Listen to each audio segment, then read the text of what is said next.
Alright, now we are recording. And also, it was mentioned that they are probably going to try to hunt you guys, because it is their ritual anytime Dargathoth arrives at a new planet to break the morale of that world by slaying its heroes and trying to make it look as one-sided as possible. Hey Kevin, you can release a non to Marte. Alright. So they are probably going to come after you, as it has been indicated. So I'm gonna have to do this recap by memory. So help fill in if y'all can, because didn't really have the recording, but it's okay. My bad. Blame me if it's bad. So we got finished killing the Devastation Centipede and Meliana. We found a person in that lair.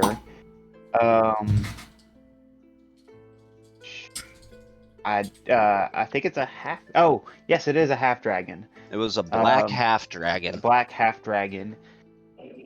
Don't ask me her name. That was actually going to be my inspiration question for the day, but I even have to pull up my notes to remember it. But what is her name now? I will tell you when my notes are up. Oh my god. So, anyways, yeah, and also with Meliana, mind controlling her, Lucas resurrected the entirety of the Hero of Requiem with a wish spell. No one saw that coming. I was happy for it, though.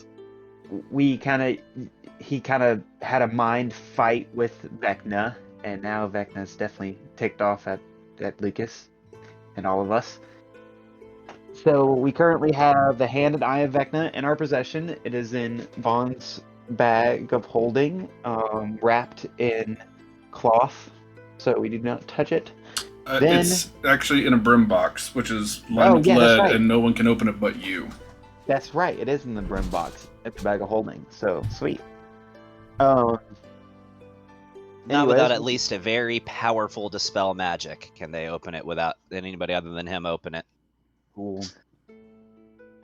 Well, and then, so now, after defeating the Meliana and the Devastation Centipede, we made our way back to the thing. Did we ever get the ship, like the submarine, back with us?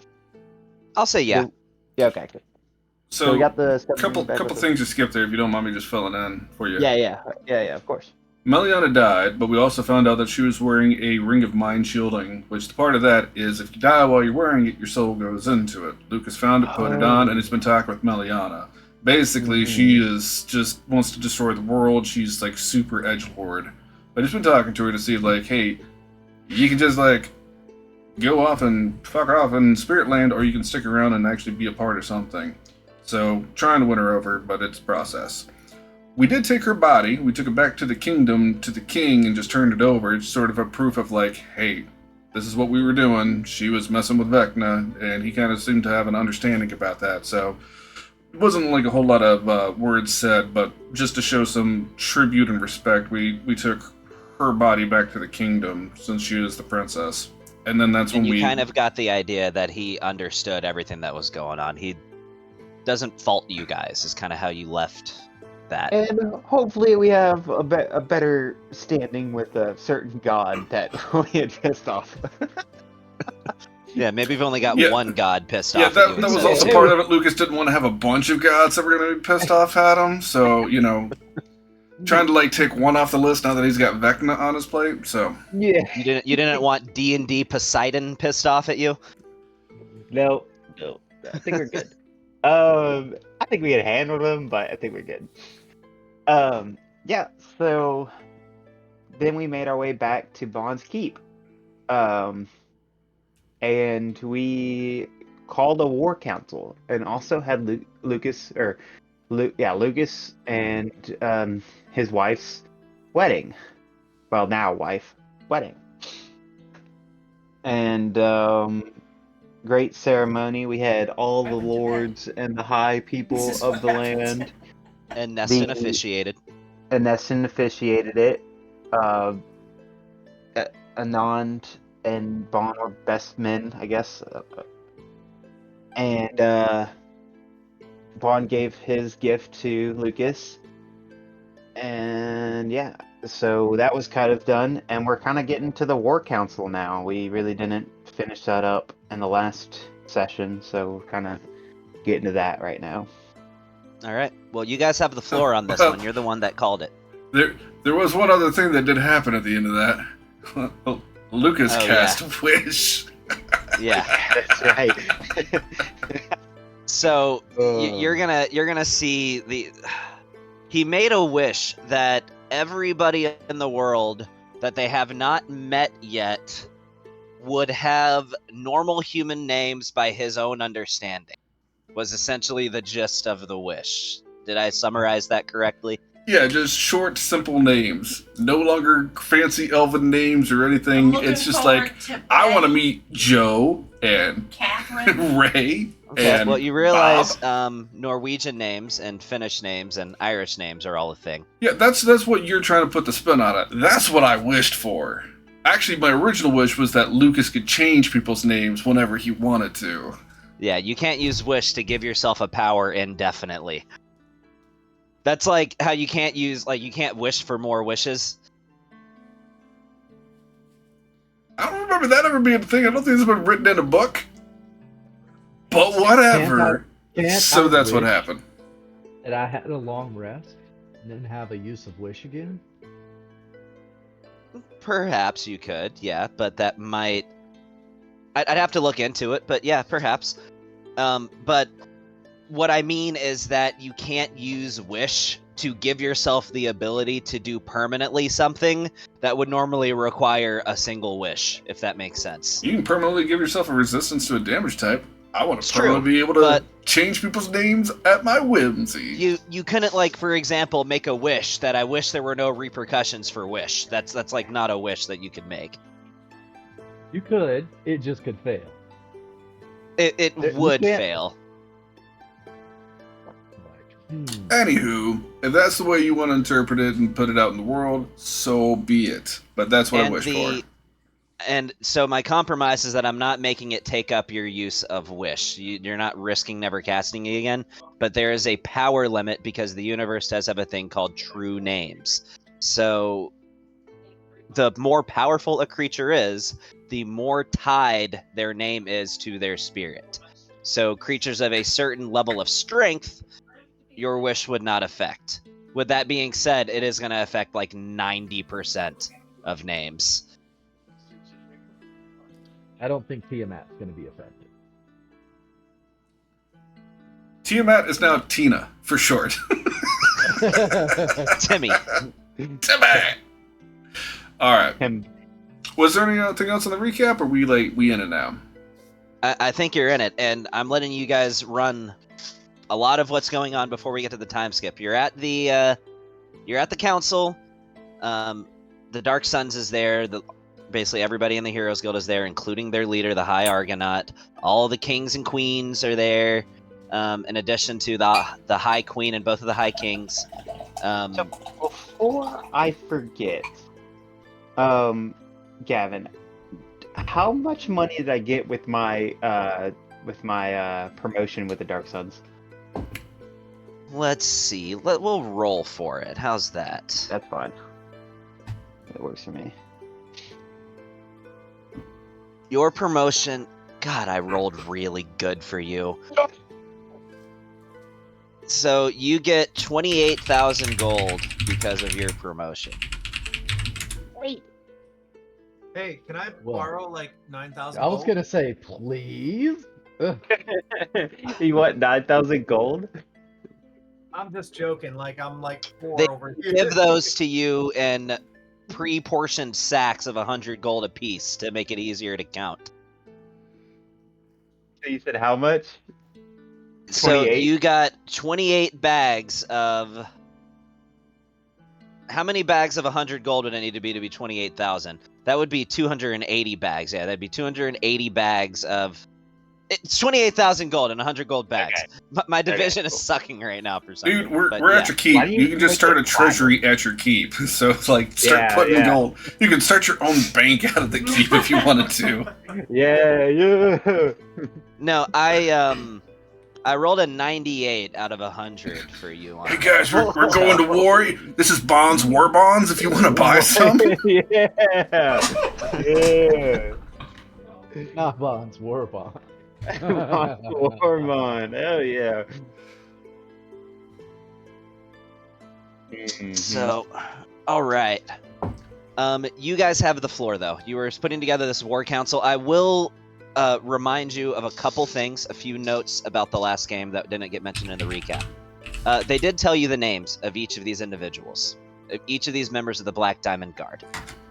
Their leader's name is Azia Raija, and she is a half-black dragon whose primary abilities are necromantic. She deals a lot with the undead and wields a scythe in combat. Her second in command is a half-blue dragon named Fulgur Mortis. That is Latin, by the way. I feel kind of cool about that name. I like that one. He's my favorite one. I'll be the most sad whenever he dies. He is a half-blue dragon cyborg who's estimated to be roughly about 60% machine. He's the second in command, widely considered to be the second strongest, though you were told that he has a bit of an arrogant streak and considers himself to be the strongest, even if he may or may not be. Number 3 is a half-red dragon named Dinestra, and she is a very powerful sorceress, extremely skilled in arcane magic, as is their leader as well, but she's more of the wizard variety rather than a sorcerer. Their fourth strongest, or I guess you could say second weakest, is a barbarian who fights primarily unarmed. His name is Earfrieg, and he is the physically largest of all of them, and is widely considered to be the physically mightiest, while not necessarily the most powerful. And then their weakest, but for good reason, because I made her the weakest because she needs to be, because proficiency bonuses are absolute bitches when it comes to rogues. She's an assassin. So I made her have the lowest proficiency bonus because she'd be absolutely busted if she didn't. And she's a half-green dragon who was known to fight with some firearms, actually. So we've got some competition in that. That was better than me at firearms. So yeah, so we call this war council, and Oh, and her name is Hey. Marleya Tox, by the way. I forgot to say her name. thank all y'all for coming to Very. thank y'all all for coming to this war council hosted at this keep that is currently under the control of Motley Crest. You heard Drexel say, "You're doing great." Thank you, Drexel. Yeah, so basically Dargathoth has a bunch of underlings underneath him that we are now have learned of from our last battle, and this half dragon that we found in the dungeon we just went through. Did I already say her name? I think I might have already said her name. Maybe. All right, an inspiration or 100 goals goes to whoever can tell me her name. I don't think I did. Yeah. Nah, you didn't say her name. I don't remember it. I don't think everybody remembers it, man. There weren't even that many people here at the end of it after the fight. Yeah. I think it definitely was don't. Her name is Darlitha. We have. She is a half-black dragon of the variety that sort of resembles more human than certain other half-dragons. Basically a human with scales and horns and wings and a tail. There's 5 of them, right, Gavin? There's 5. Yeah, of there's them. 5 members of the Black Diamond Guard, one of each So- color of chromatic dragon. They call themselves the Black Diamond Guard, and the purpose here is to come after the top heroes in each world and kill them to make it off balance in the war against the Black Diamond, to drain the hope out of the people who live in this world, in that world. Boo! Black Diamond Guard suck! Yes. Each of them have different abilities, different things they can do. One's mighty in strength, one's got a lot of magic, and I spill all their juicy abilities and things Basically that we everything know. I just said. Yeah, everything you just said. Damn, they juicy. So, obviously, Heroes Rec Room, watch out. I know y'all can handle yourselves, but they might be also looking to go after y'all too. Queen Kata Highmark speaks up. That's the Is that High the one Queen that's of like Alarath. She's a tiefling, actually. She's the High Queen of Alarath. Okay, is that the one that's like my keeps there in her lands? Yes, your keep is in her lands, so she would be Why, over yes. your lands. Why, She yes, speaks up darling. and says, "The large red dragon that appeared in the battle over in Wel'Kalos Mhm. about a month ago. Any further news about that?" We have not had any information come to us about that dragon now. I understand his name is Inferno, or technically something longer that I can't remember, but that's what he goes by. Inferno? So, I'm asking the DM. I didn't hear that. Yeah. Is Inferno?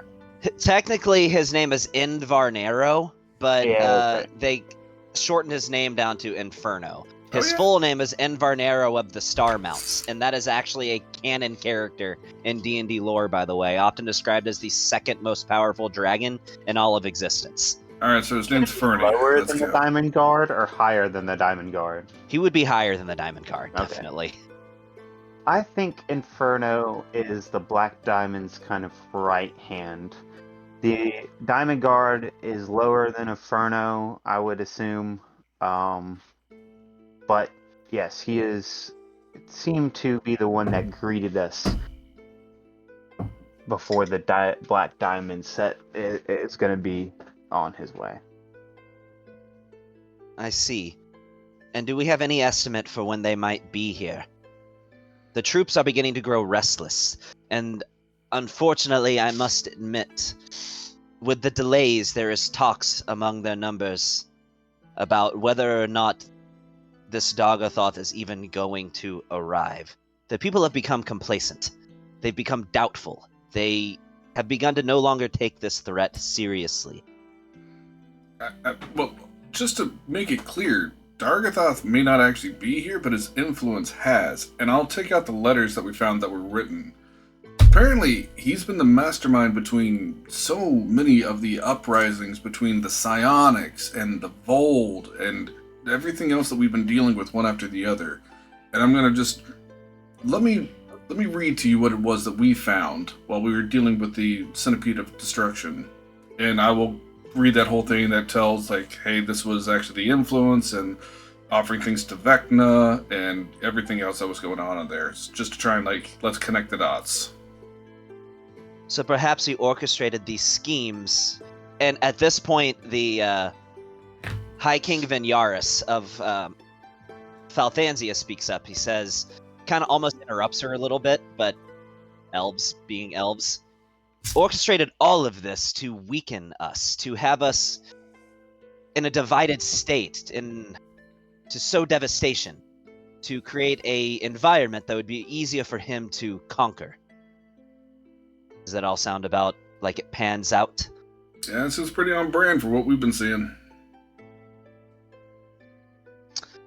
Queen Kata gives him a bit of a side eye, and she says, and perhaps his reason for delaying, as he is is to sow complacence, because it seems as though that is exactly what's happening. We do need to reassure the troops and the masses that Dargathoth is a threat, and he will be coming. Whether that is today, whether that is in a month, 2 months, 3 months, he will be coming, and we do need to stay vigilant.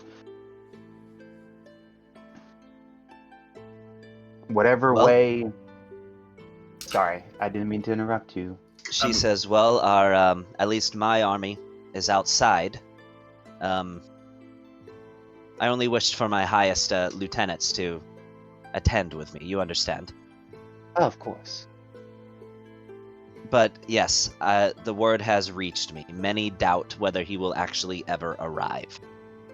Well, I mean, just throwing it out there, we have living martyrs to be able to spread that word, and I kind of like gesture over to Jerxel and his group. I mean, if we need to restore faith after everything that's been through and spread the word, we've got these folks here that have literally come back from the death after everything that's happened because of Dargathoth's influence. So, I mean, if you want to put some virtue behind it, there you go.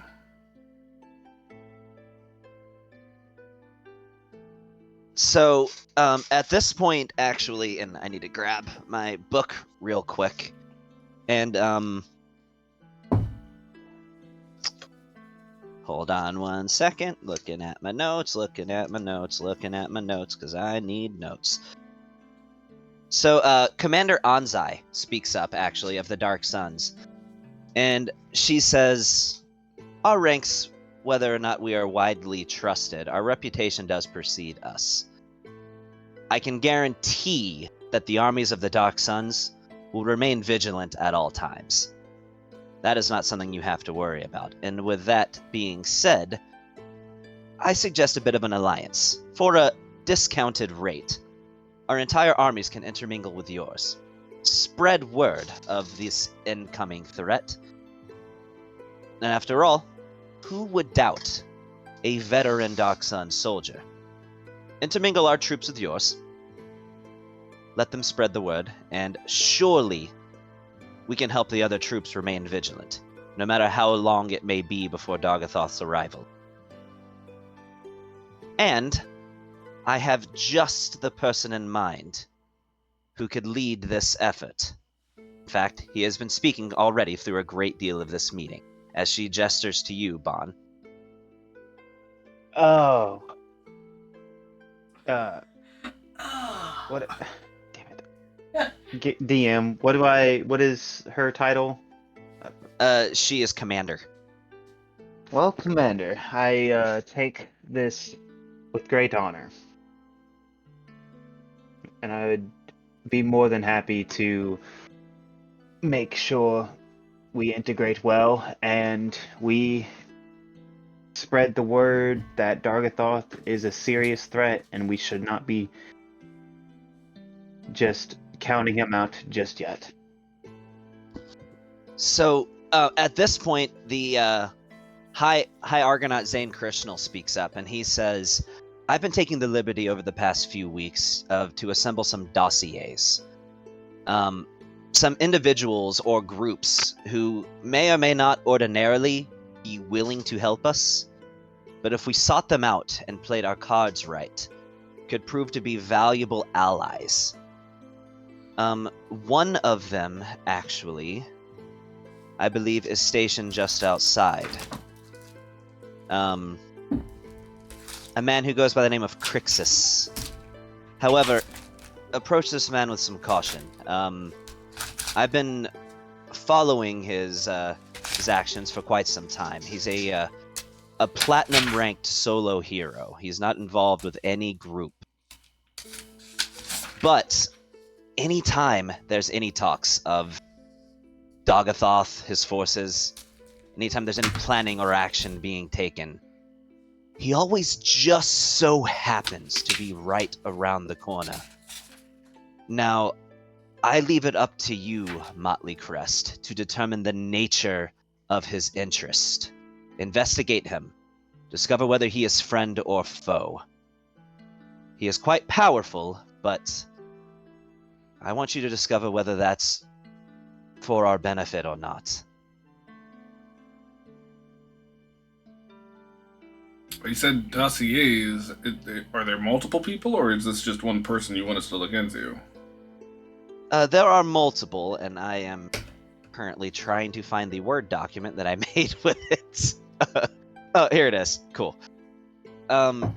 Yes, so there's multiple. So, another one, and actually your Commander Anzai might have some opinions about this one, is a fox shifter who goes by the name of Ayla Briggs. This is one of the names I had to change, by the way. Thank you, Sean. So she leads a band of outriders known as Arclight Regalia. They're the largest and most organized group of outriders. They dwell primarily within the wild plains of Alarath. They have about 3,000 members and over 1,000 vehicles. It would be quite the boon if we could recruit them. What is the name of her group? Leader? Her name is Ayla Briggs. Yeah. What was the name and of her their group is Arclight, Arclight Regalia. I wonder if they have anything to do with all the folks that are all into arc scepters and stuff like that, or if that's just a coincidence in naming. Perhaps. Maybe you can discover that if you infiltrate their ranks. They're not as hostile as some groups of outriders are, though I would certainly say they are definitely self-serving. Now, the reason why your commander, Bond, might have a negative opinion about this one is that she was a member of the Dark Suns. In fact, she was the captain of the engineering corps. She took a mission to investigate Arclight Regalia and never returned, only to find out several months later that she had supplanted their leader and taken the role.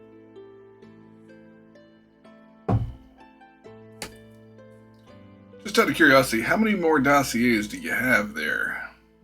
I currently have 6. I don't think we have the time to look into 6. That seems more of a divide and conquer. Out of those, who do you think would be the most important people for us to try and reach out to? Honestly, I trust your judgment. I will leave it up to you to decide. And if you guys want to read, I can just post the dossiers. Yeah, I don't want to spend... that seems like a ton of time to go through each one. Alright, so, yeah. Let's do... Where should I put this? So everybody take one dossier, and it is your responsibility to go recruit this person. Oh, dang, this document is too long.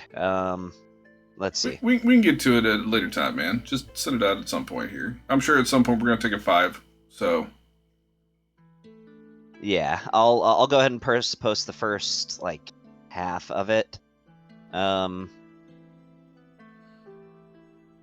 I'm going to have to do, one of these per post. So, there's hers. I'm posting it in the hero contracts page. Yeah, I see it. And there's one specifically in here, Sean, that you're going to be interested in. It's the next one I'm going to post. Oh, all right. Let's see what it be. His name is Alexander Forglade. That name should mean... Oh, yeah. One of the Forglade brothers? Or... Oh...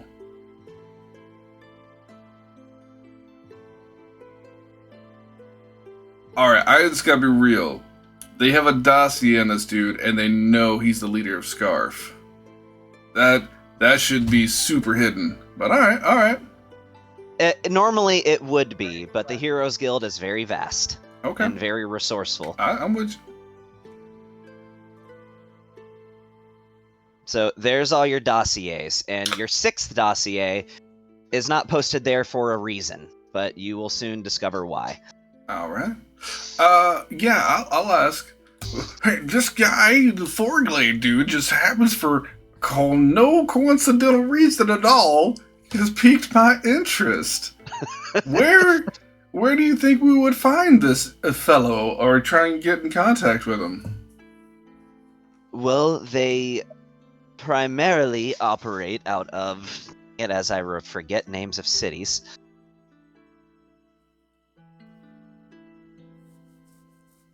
The primary areas of influence are in Angaria. In addition to that, you might have some luck finding them in Hydra's Folly or Sea Shroud City.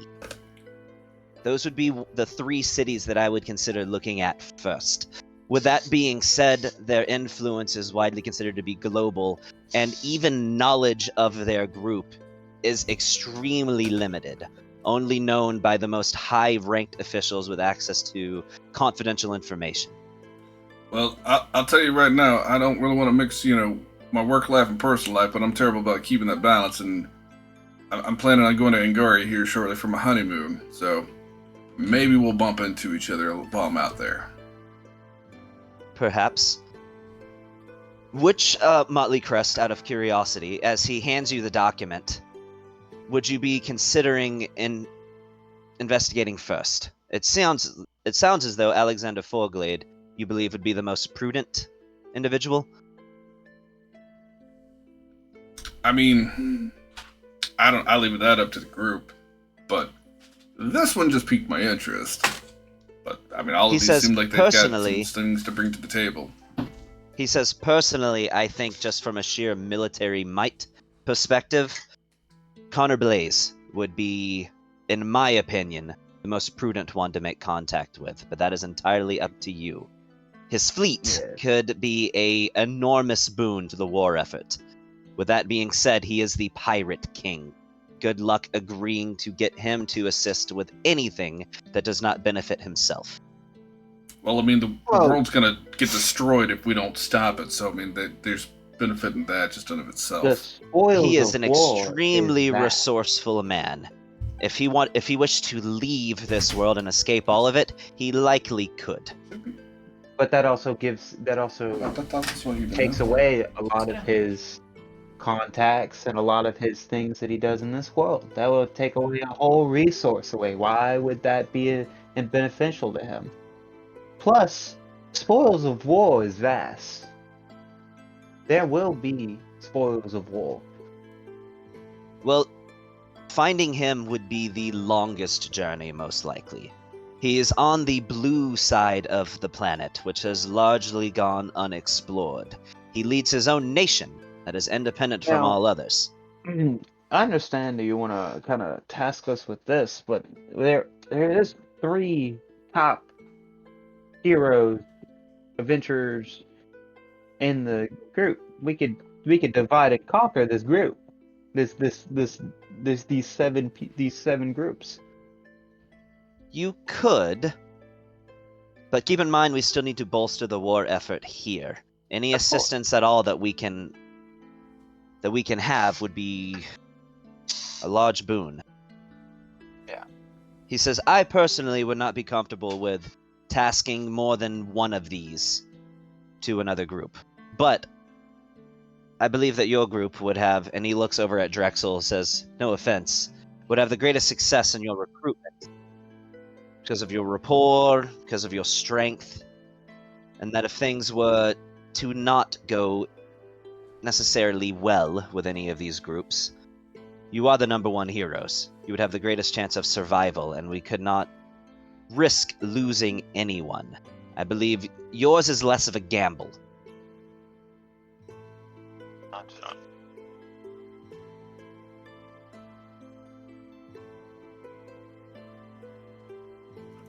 I mean, I'm down to do what I can with the time that we have, but, no offense, fellas. I just got married. I kind of needed, happy wife, happy life. I got to do that whole thing. Yes.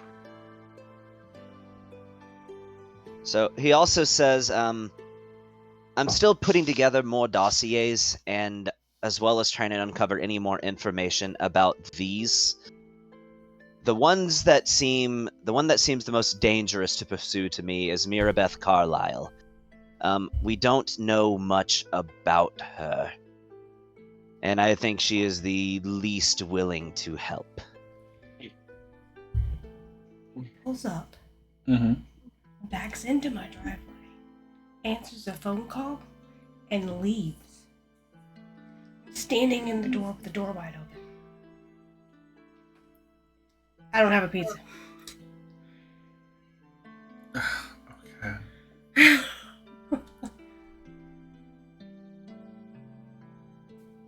What happened? We had a pizza that's getting delivered. Apparently, our delivery dude pulled into the driveway. Like, why am I telling you? You right here. So he drives to the house, backs into the driveway. I'm standing in the door, wide open, holding the door open, waiting. I bet for you him. that's our guy. Yeah. Okay, how about we Hello? take 5 for just a second? Fine, yeah. Go to the restroom if you need to, grab a drink, and we'll be back in 5.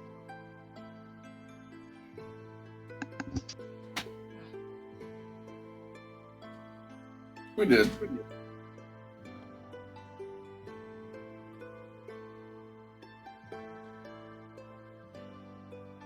All right. Well, go get our order and bring it on back. We'll be here. All right. What happened? They got the orders mixed up. Oh, you delivered the wrong. So they called her to let her know that she was about to deliver the wrong thing. That's what that was. What Yeah, she's like, I think y'all saw me pull out. I'm like, yeah, we it did. was awkward. I was like, what happened? My food! I was like, some brazen saffron though. Not that, just a whoopsie. What is the cat doing now? She's mad. I don't know.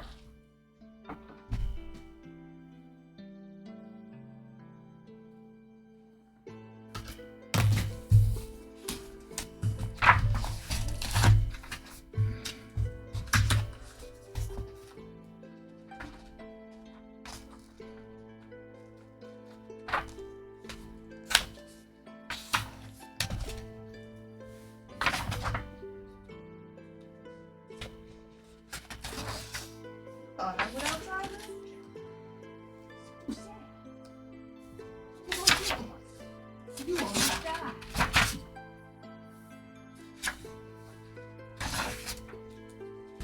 Let's see.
Hey, Gavin, I'm gonna be honest. I'm looking over your dossiers.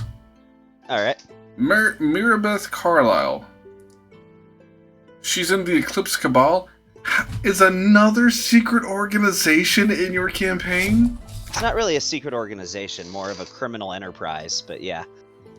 I'm just another underground organization. You have so many. What happened to just Netflix and chill? They're more of like a... Like, It's what? more of a, what's the word I'm looking for? Cartel than anything. Still kind of secret undercover. It's more of a stuff. criminal cartel than anything, just a powerful one.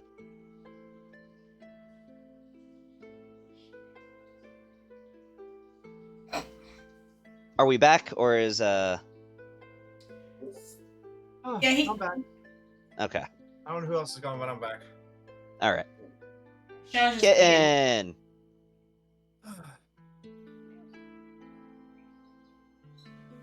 Little baby It's kitty. Bean. It's Bean. Bean. Bean, yeah. Bean. The stray cat we adopted. Little baby kitty. I'm surprised she survived out there as a kitten. Yeah. Did you get her like dewormed and stuff? Because she probably would have had worms. Yeah, we gotta. Well, I tried to go to Harbor Freight for the worm medicine we needed, or not Harbor Freight, Tractor Supply, and they didn't. They were out of stock, so I gotta go back again to see if they've got it. Okay. It's easy enough. But we got her a flea collar and food, and she's eating wet food. She's being spoiled with goat milk and getting some meat on her bones. There you go. Alright, I think, Marte, are you there? Always.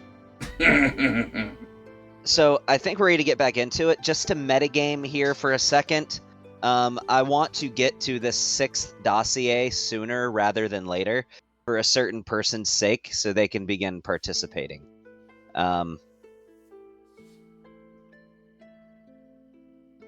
So the 6th dossier was this basically platinum ranked solo adventurer named Crixus. He's not in the room with you right now, but you have been told to investigate him. Or asked, I should say, to investigate him. All And right. he is outside. Well, are we at a... I mean, it's a war council. Are we adjourned? Do we need to go ahead and, continue on with any other finer details, or is that a stopping point for I the think meeting? you're at a good segue, I think. Anybody have any more information about maybe where the Black Diamond is going to show up or anything like that? Any At mess... this point, actually, Lucas, Hmm? you hear a bit of a voice speak up. She says, I can't believe I'm telling you this, but when Dogathoth arrives, this conflict will start where the last great conflict of the previous age ended. This conflict will start where Zeus was placed to rest. Zeus?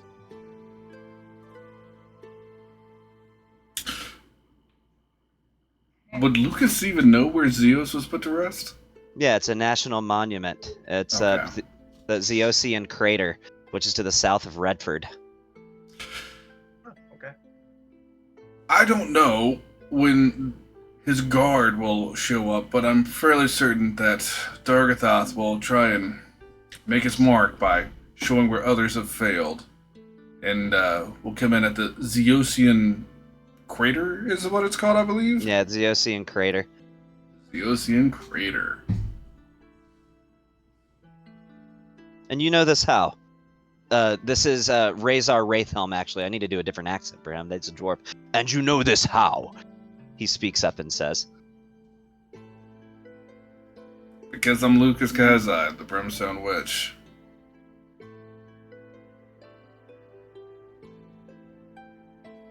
Well, I believe your group's record has shown that it would be unwise to mistrust you.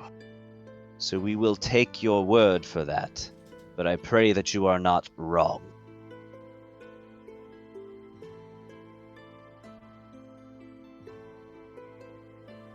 Good! Now, I'm glad we Motley came to an Crest. agreement. Motley Crest, what do you believe your next move is? Well, I can't speak for everybody, but it seems like we need to go have a chat with this gentleman that's right outside, so probably go talk to him. He turns around and says, are all in agreement that the War Council is adjourned? Yeah. And, There, hey, Gavin, could I have gotten had a feast prepared for everybody after the war Sure. council? Yeah. I mean, you guys can certainly afford chefs. And well, to I'm be pretty a good... sure we can also Sorry. have a sorcerer cast Hero's Feast. I mean, there's that too, but Hero's Feast can only feed, I think, what is it? Is it 6 or 8 people? Several sorcerers. Anyways, yeah, it's fine. We got Chef. We're good. This is a fair question. What money did we collect, or is there anything that I received that I don't know about last session? Yeah, there's like we should have got something for defeating the Devastation Centipede and You all know, that. all this is going towards the war effort. It's really hard to spare. Okay. Lucas will always so be a good host of the War Council, and thank you everyone for also attending my wedding on the greatest day of my life, and thank you again for all your very generous wedding gifts. And there is a table of gifts. You have a table of gifts, and we'll make some rolls to figure out what those gifts are. Like, I was expecting, like, there's only one devastation. This is I whittled your cake topper. Shut up. I will say one thing. I'm sorry. Is Marte talking? It sounded like I can hear him. I was, but I was just asking about losing money. So it's Oh, well, I mean, Real quick Sure, thing this- then. I got something for that, if you don't mind. What is the name of the payment thing that Neston had? oh, The bank. what did he call it? Damn it. It's. Oh, what did he call it? What did he call it? Talking about the bank or whatever. Yeah, It's like online banking. it was like Or like- Galder's Speedy Courier for getting money back and forth. So Yeah, Galder's thing. just the bank. The bank. Yeah, it's the bank for now. We'll figure it out later. Just to put it out there for everyone, and I think this we can all easily agree to this. It seems like our group is going to be having to move to a lot of places and deal with some folks to really get them involved with this. I will appreciate it if everyone here could contribute to that, and let's make a system for the bank that acts almost as let's just call it an expense account for our group to be able to move to where we need to, collect the items that we need, and be able to influence those that we need to make this work. Just something that us here of the Motley Crest will be able to access. This expense account, we'll call it for this banking, that I will appreciate everyone's support and donations to make sure that we can do what we need to do. They say back. Well, there's funds are a bit tight funding the war effort. We need weapons, armor, You need supplies, people food. and the folks on this dossier and the things that we're able to contribute. You put a lot of responsibility on our shoulders, so I assume that means you're willing to support us in getting those responsibilities taken care of. So this is Trying to Queen extort Kata. She people. says, Jesus. I feel my contribution to this discussion is the most warranted, considering this is my nation. What degree of financial support are you suggesting? Give me a number. Listen here now. If What I you wanted saying? to be able to hire all 6 people on this dossier, along with any of the others, what would you expect that to cost? Well, you would need ships, rations, money for negotiations.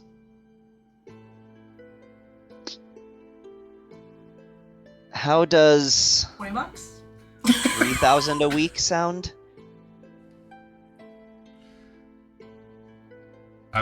To be honest, there's a group of us, and we're also trying to take on dealing with devastation centipedes and the others of the like. We have to support ourselves, get more equipment. I have to be able to provide and make components for potions of haste and other things. I eat a lot. Molly does eat a lot. Have you seen Molly? Very. Just know, the more you ask for, the more that DC on that persuasion check is going up. Again, this is a no-fail mission. I'm just asking for the funds that we need to make sure that it doesn't fail.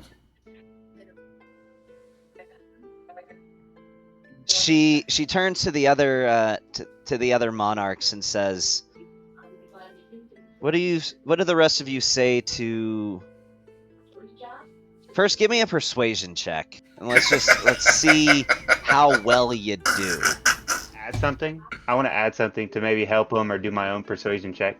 What's this? Remind me of this lady's name, Kevin. Which, oh, this is Queen Kata Highmark. Queen She is a Kata tiefling. Highmark. Yeah, Queen Kata Highmark, if I may. This keep that you're currently standing in, I have big plans for it. For I plan it being a major city. Just think of it as like an investment into this, because I mean I plan on expanding this and it's going to be a huge city. I plan it to be one of the biggest, and if not, I want it to grow to be as big as the capital. Potentially, maybe if you allow it, becoming the capital. So what you're saying is, and this is me talking, not her. You You want it wanna to be s- the biggest. You want it to be the best. It's gonna be the best city It's gonna in be all of the best. Alarath. We are going to build a wall to We're keep Dargathoth gonna out. make Alarath great again. Nice. Uh, But yes, all right, so you kind of made your own point there. So I'll take a different persuasion check from each of you. Why don't you roll? I roll. all right, cool. Mm, 25. Solid. All right, now Lucas. Oh, that was Oh, Lucas. that was Bond, Lucas. you make your own. That's Was it nat gonna cause a one? luck point. That's gonna be a luck point. Still a 24, but that's gonna be a luck point. Oh, it swaps it out with your reliable talent Yeah. now. That's so cool. That's so sick, actually. Sweet, that's a 26. That'll work. So originally she had been willing to give you 3,000, but instead she's going to look at the rest of them and say 1,500 from each of our treasuries per week to support Motley Crest. You agree to this? And High King Vinyaris and High King Wraithhelm, they say it's going to take away from some of our supplies. I mean, if it makes it easier, instead of just giving us all this money on a weekly basis, why don't we just... We'll take the receipts of whatever it is we buy, we send that to you as... We'll call it an invoice, and we'll make sure that the payment is directed to you. That way, maybe we're not getting that every week. I don't know how much we're going to have to buy, but on a week-to-week basis, we might not spend that much. Oh, we're going to spend that much, but you don't know. Why don't we just send you the receipts of what it is, and that way we just keep it all pulled from one account. And we'll communicate with it. We'll So,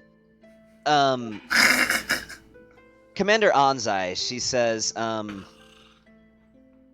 she says, Major Vorax, could you see me after this meeting? We might be able to come up with a deal. well, of course. And, Sorry. for the sake of brevity, I think we can just adjourn if you guys are okay with that. Yeah. Okay. We can figure out the finer details of that if we need to, but let's hit this Crixus guy. Well, first, Commander Anzai is going to say to you, we agreed to give them a discount of only... We're only charging them about 100 gold a week per soldier. And with the discount that we are offering them, that amounts to about 30. Priority to get into this, but they're busy. If you can get us the full 100 per head, I will certainly see that some of that money comes your way. I'll see what I can do, Commander. There's something else to see here. It's hard to tell. I appreciate it. I call the person I called man. And once this is all over, you've got some contracts to make up for. You haven't taken a job in quite some time.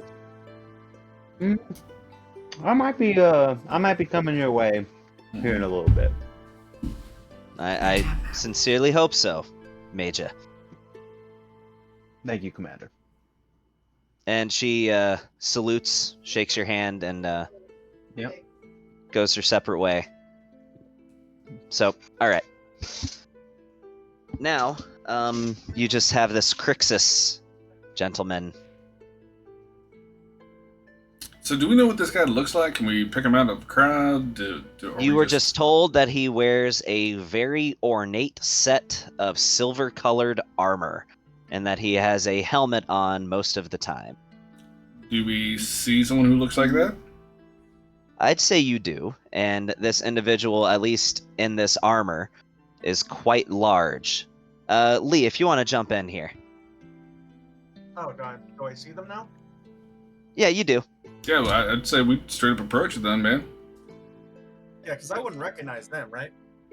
No, you've seen their faces in papers, without a doubt. Okay. Okay, got it. You might not have seen them in person, but you've definitely seen them in the newspaper. Gotcha. All right. I would probably stay silent as they approach. Bond's kind of like inspecting him. Kind of like, Now, Lucas is going to walk out. Hey there! Evening circle to you. He says, "What?" Evening circle. What's up? Never mind, it's a Nightbind thing. Hey, are you wouldn't happen to be, Crixus, are you? Yeah. Can I help you? I think you might be able to. We actually got directed to you by some high-ranking folks in there that seem to speak highly of it, so you must, I'm assuming you're a pretty good person. Right. You're, Motley Crew? Motley Crest? Molly Crest. Motley Crest. Yeah. Yeah, I've seen you guys in the papers. Nice work.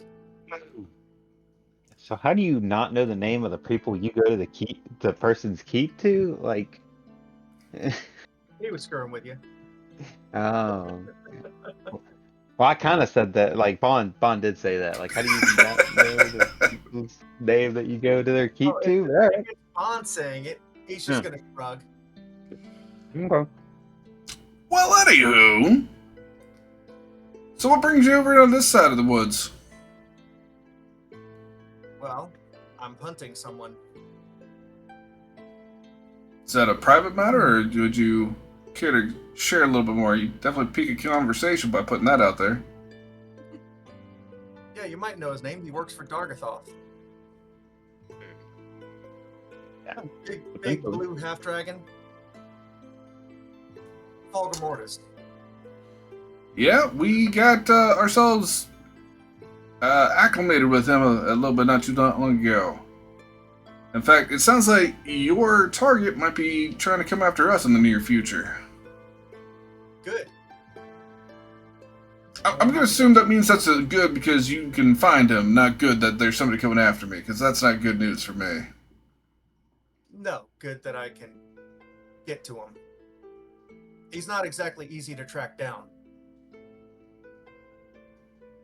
Well, we've gotten this far, so there's that. Just out of curiosity, because aside from knowing his name and a few of his skill sets, not too much about. Do you know much about this guy? Because I'd kind of like to know a little bit about the guy that's coming after us. When he asked that, the helmet would retract so that you could see his face, and there would be like a missing eye and a little bit of damage done to the side of his head that's like replaced by tech, sort of, and point to it and say, "Well, he gave me this." Yeah, Rod speaks up. He's like, "You an edgelord." Bond is very intrigued by this tech. He kind of goes up and gives a better look to it. If you don't mind, man. I don't know. It's very interesting. Yeah, I'll give you your space. I'll give you your space, and I back up. I will say, when his helmet retracts, you don't recognize his race. It's one that you've literally never seen before. I just want to know, how does his helmet retract? Is it like an Iron Man situation? Does it like slap back like a Batman cowl? Like, how does that work? Kind of Iron Man style. Alright, badass. The cool artificer perks. If you want to describe your character's just overall physical appearance, now that they've seen your face. Oh, can we just put the picture up?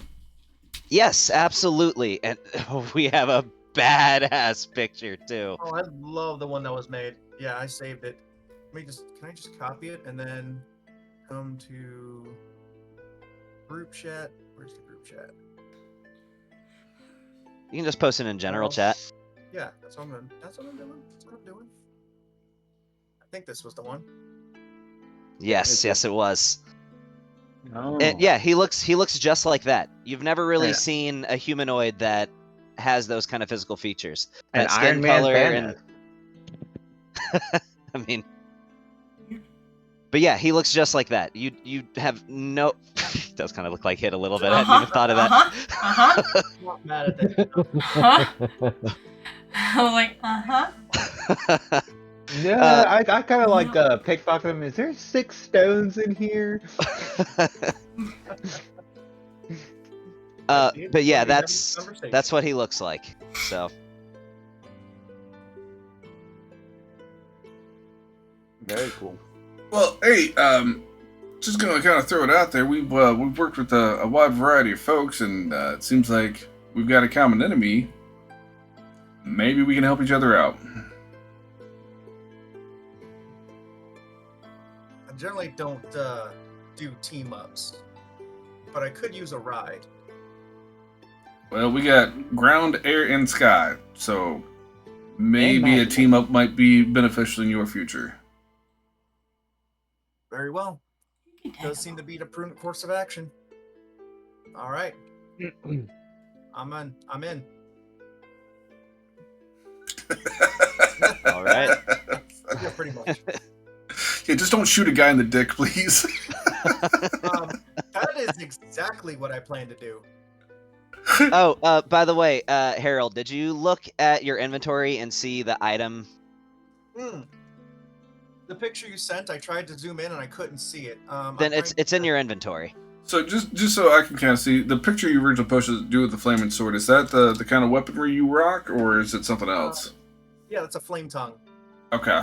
I didn't know if it was sword range. That's the like, coolest looking flame tongue I've ever seen. Right? Oh. Interesting. You had Crixus's inventory, right? Yes. Weird card, isn't it? Oh, I didn't add the picture. Let me do that. Yeah, Oh, I on the see. side. There it is.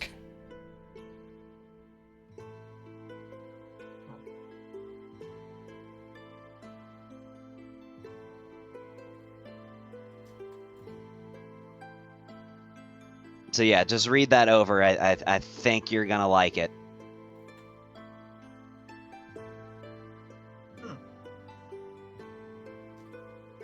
So, if you guys are okay with it, I'd like to do a bit of time skip. We'll do it in pieces throughout the session, but I'd like to go ahead and do the first chunk.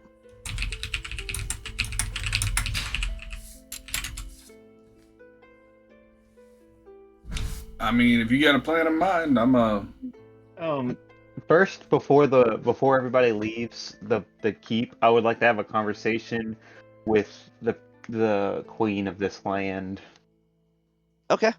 Yeah, you certainly could. Lady. Or my Queen what's her Kada name? Highmark. Queen Kada Highmark. And if you ever stumble on those details, it's all in your guide. Okay. Queen, where would I find her? Probably in whatever nicer chambers you would have set aside is where she would be, under sure. heavy guard, of course, but Oh, for sure. you know they would let you through. Oh, yeah. No, I would even have some of my own people asking to, I would get Cleabor to get one of their best soldiers to guard her. Yeah. So, but yeah, I mean, no questions asked. Do I remember his name? I don't know. I was just thinking that. How you know his name? So, yeah, I mean, no questions asked. They let you by whenever you go up to visit her. Lady Highmark, and I knock on her door. She says, Major Vorex, you may enter. She used your military title, just out of respect, it seems. Please call me Bond. I insist. Bond it is. And you see that at this point, you imagine she was probably about to go to bed. She's just wearing like a very regal, like nightgown, crown set off to the side. Couple guards in the room with you, but she dismisses them and they leave. Again, female tiefling, very large horns, long red tail, like kind of like a light red skin tone, yellow eyes. If sorry if I hadn't said it today already, but you look mighty stunning. And Okay, this isn't going where. Don't do it. Oh, and I follow it up. This is my keep. If you obviously didn't know already, I'm pretty sure you do. Yes, that was and- covered in the pretense for us arriving. Yes, and I would, like I said in the meeting, the War Council, I would like to grow it bigger than just a keep. For we have a sentient tree to even watch over it. I don't know if you've met. What's the tree's name? Gavin, what's the tree's name? It meant like hawk in Elvish or something. Yeah, eagle or whatever. Let's see. I know I can figure it out. Let me look through my notes. Anyways, I tell her about the tree. And I would like your help in doing so. I see. I think perhaps this may be an issue for another time. But you would certainly have my support. Yes. And I would like to also further our bond and friendship. I really don't like where Boys. this is going. No Boys, one does. Boys, I have. We just roll and just. Hold on. I'm not. Hold on. 1 second. 1 second. No, Let Bond get his riz out. Gavin, how do you like No. it when all your friends continuously seduce you? So I said, I really don't like where this is going. No, hold on. Bond can keep his Boy, wrist. voice, Gavin. Steve, no. Gavin, I rolled a 24 by persuasion. You're my bitch. For I have found myself very attracted to you. Alright. But- Okay, so she's just gonna stop you right there. She's gonna say, you know what this. She seems clearly stammered, as do I. She's gonna say, I don't think this is the time for something like that. You know, you're great. You're great, but perhaps in a few months maybe. Yeah, No, look, Not look, me, I it's wasn't. you. Look, this is as far as I was gonna go. I just wanted to make my attention, She says, yes, I understand, known. Major. My attention's known. I see. I'm sure we can have a great business partnership in the future. Wow, thanks. Emotional damage.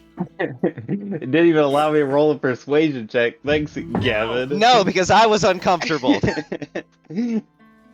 Anyways, you have a wonderful night. I wasn't gonna do that. That's literally it. Even if you were gonna have me roll a persuasion check, that was it. Okay. I was. But they all say. Well, you know, usually monarchs don't go out of their way for that. And, you know, her guards are right outside. And I don't know how thick your walls are, but I don't give a fuck. I wasn't gonna make any advances. I was just going to make my Intentions clear. intentions clear. Sounded pretty clear. she can tell she seems a bit stressed. Maybe another time. Yeah, Who the hell's the stress? and I leave her be. And I leave her be and go back to my quarters. All right. So, are we okay doing a brief time skip? Oh, well, hold on.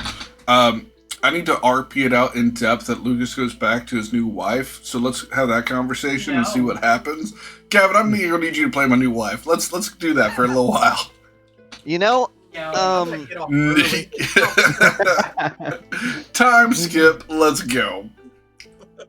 yeah, I was about to say, you know, we'll just say fades to black. Fade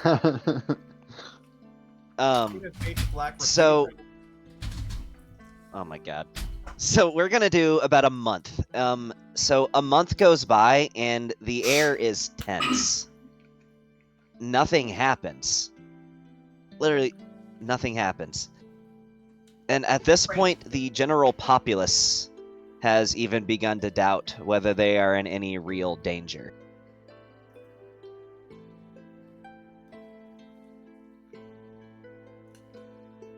You pause like you expect something from us. What do you want? Just what were you guys probably likely doing for the last month, and how would you go about it if you just? I texted you in Discord what I was doing. Oh, I know that, but how would you go about it if you could just tell Okay. that the general populace Well- was that the general populace was just becoming complacent? Do you want us to go in order? How is this happening?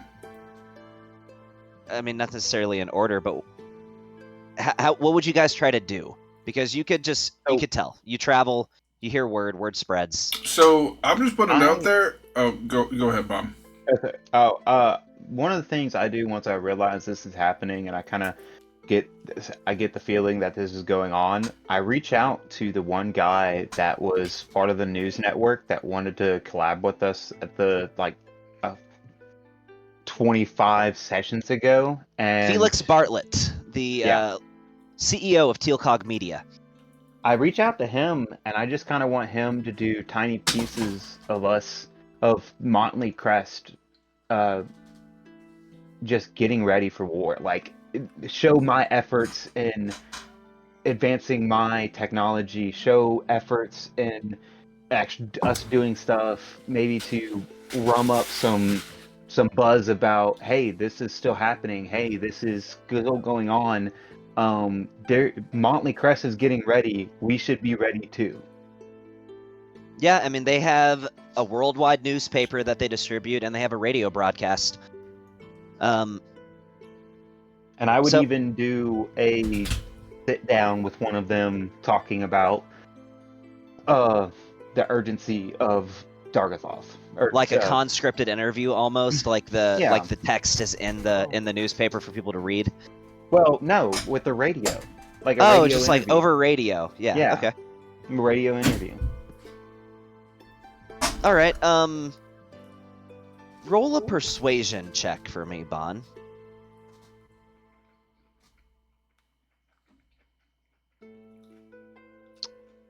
That's pretty good. So, so this radio broadcast goes over, and the final question that he asks you, after you've mentioned that you're getting ready for war, after you've talked about the steps you're taking, after you've reassured them that this war is going to happen, that he is going to arrive, he says to you, well, this has been a great interview. Just to remind everybody, this is an exclusive interview with Bond Vorex of Motley Crest. Certainly, it's been an honor doing this interview with you, Bond. Now, if you had one thing you could say to the people of the world, one thing to get them ready, one thing for them to keep in mind in the days ahead, as they will surely be trying, what is it that you would tell them? Well, may I say it's been a great interview and experience for me too, for this is the first time I'm actually sitting down with media. I would tell the people that the Black Diamond is always a threat to us until we defeat him. No matter if it's going to be months that we're waiting for him to come, years that we're waiting to come, we've already experienced and know and had the information of worlds he's destroyed. He's playing the long game. He wants us to let our guard down. He wants y'all to become displacent. He wants us to act like he's not coming. So he hits us with a surprise attack. We can't let that happen. We have to be on our toes at all times. Everybody, if you can hold a weapon, you need one. Because it is going to take every single person to fight and give efforts into this war.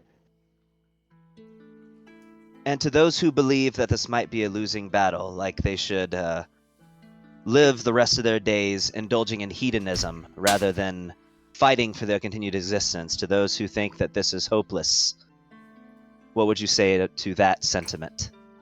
To them, we only lose if we only lose if we already have lost in our head.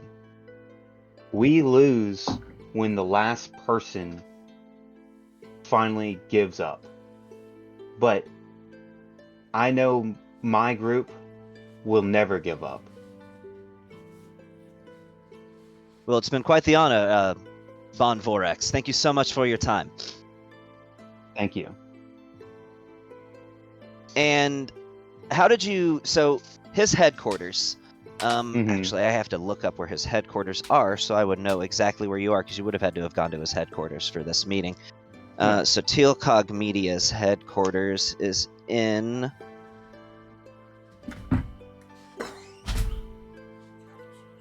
King's Crest, actually. So you're in King's Crest. Okay. So, is there anything you guys would want to do while you're in King's Crest? And how exactly did you get there? Did you teleport? Did you drive? Take your airship? All in all, you're not actually all that far from your keep. It's within a day's drive, probably. Yeah. I mean, we've got a teleportation circle. Like, we could just... I'm pretty sure we have a teleportation circle to King's Crest. Yeah, you probably would have, to their Heroes Guild, at least. Yeah. Okay. How teleport. much time is passing? This is 45 days. It's been a month. So at this point, it is starting to be really, really hot, because you were in the month of worst month. I called it that because I hate July. So, Oh, dumb question. okay. How long are you telling us how long the time skip is going to be from start to finish? Not total, but it's been a month so far. Okay. So do you think I could probably... Well, I know we're not going to have... You said we'll have about a third of the time free.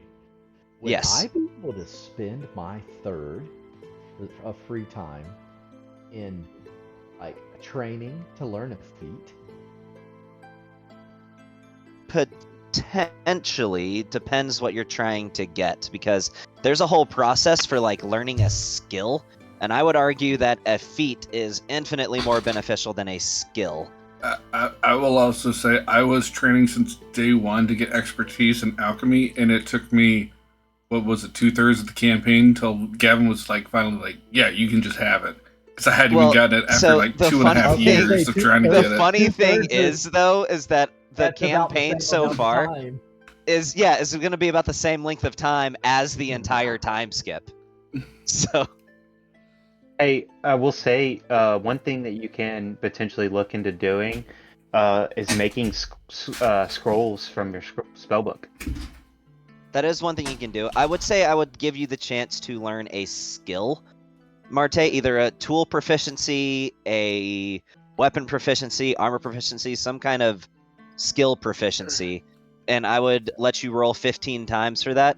What you would have to do is you would have to roll basically a natural, whatever the highest number is. And that number would be determined by, like, your starting number would be determined by whatever the skill related to that proficiency would be. So, if that's something you're interested in, let me know. I don't mind. I would take some suggestions, because I had thought about a feat, but I hadn't thought about a skill. What's something that would be useful, like scroll making? Well, Scroll you making can already would be- do that. I mean, but making the scrolls is the same as like me making the potions. You already Yeah. you can already do scrolls. How long does it take me to make a scroll? That is an excellent question. Let me... So if it's a Hit- 9th level spell, I think it's like a month or two. But if it's No, like lower ninth levels, level spells. oh, that's a are half like a year. That's right. it's like That's half 6 a months. year, but Yeah. I'll say that making a spell scroll, I'm gonna cut the time in half for what it takes to make a spell scroll. You also gonna do the gold by rarity of spell? Like Lee's gonna do it? Because the gold price to make a damn spell scroll is stupid. The way that it has in the DMG. Yeah, I'm not gonna make it cost that much. I already sell scrolls for half of what the value is anyway, so I'd probably make it cost a quarter. Well, in the interim, aside from that, any suggestions, guys, of skills that would be useful for a nod to have? I'm not really big on skilling, so I'll have it in my brain. Well, intelligence skill bases are going to be best for you, and they're going to be easier to learn for you. So, like, if you don't have history, that'd be not a bad one. I mean, I would focus on Investigation. the stuff that you want to do in campaign, right? You wanted to raise your own army of folks to take over the world, basically. So Yeah, you could all work on doing that too. Start your own cult. that's what I did. Oh, that's fun. The Cult of Anand. That actually sounds pretty cool.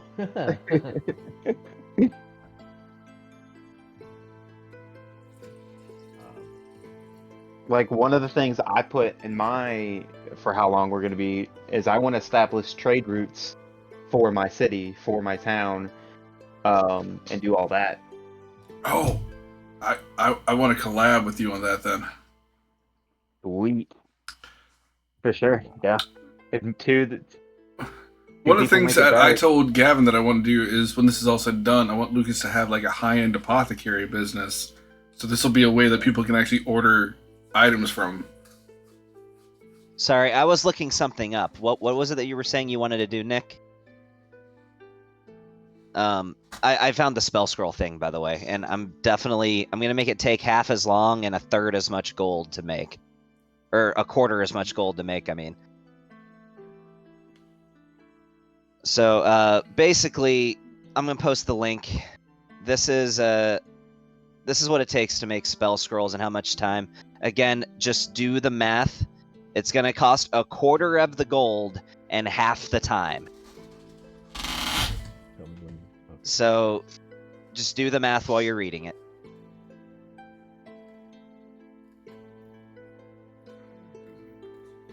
So it's been a month, so I can unattune to the tree. It's fully grown, right? Yes, it would be fully grown. Do I need to keep the spire seed still in my inventory, or do I need to delete that? Keep it in your inventory, but just unattune to it. Just keep it in your inventory to remind yourself that you have it. Yeah. So, one additional question about this, because this is what I'm thinking. Okay. I ideally would like to make a cult, obviously, to grow our network to eventually take over the world like I've been intending. But I'd like to finance it through the sale of an item. If we're magic based, so if making scrolls is a feasible business for us to accomplish that goal, I'm totally okay with it. But what's turnaround going to look like? So if I were to buy a scroll of, let's see, what's my preferred spell here? If I were to buy a scroll of Feeble Mind, what would it cost? If you were to buy a scroll of Feeble Mind, If I was to purchase a scroll of Feeble Mind.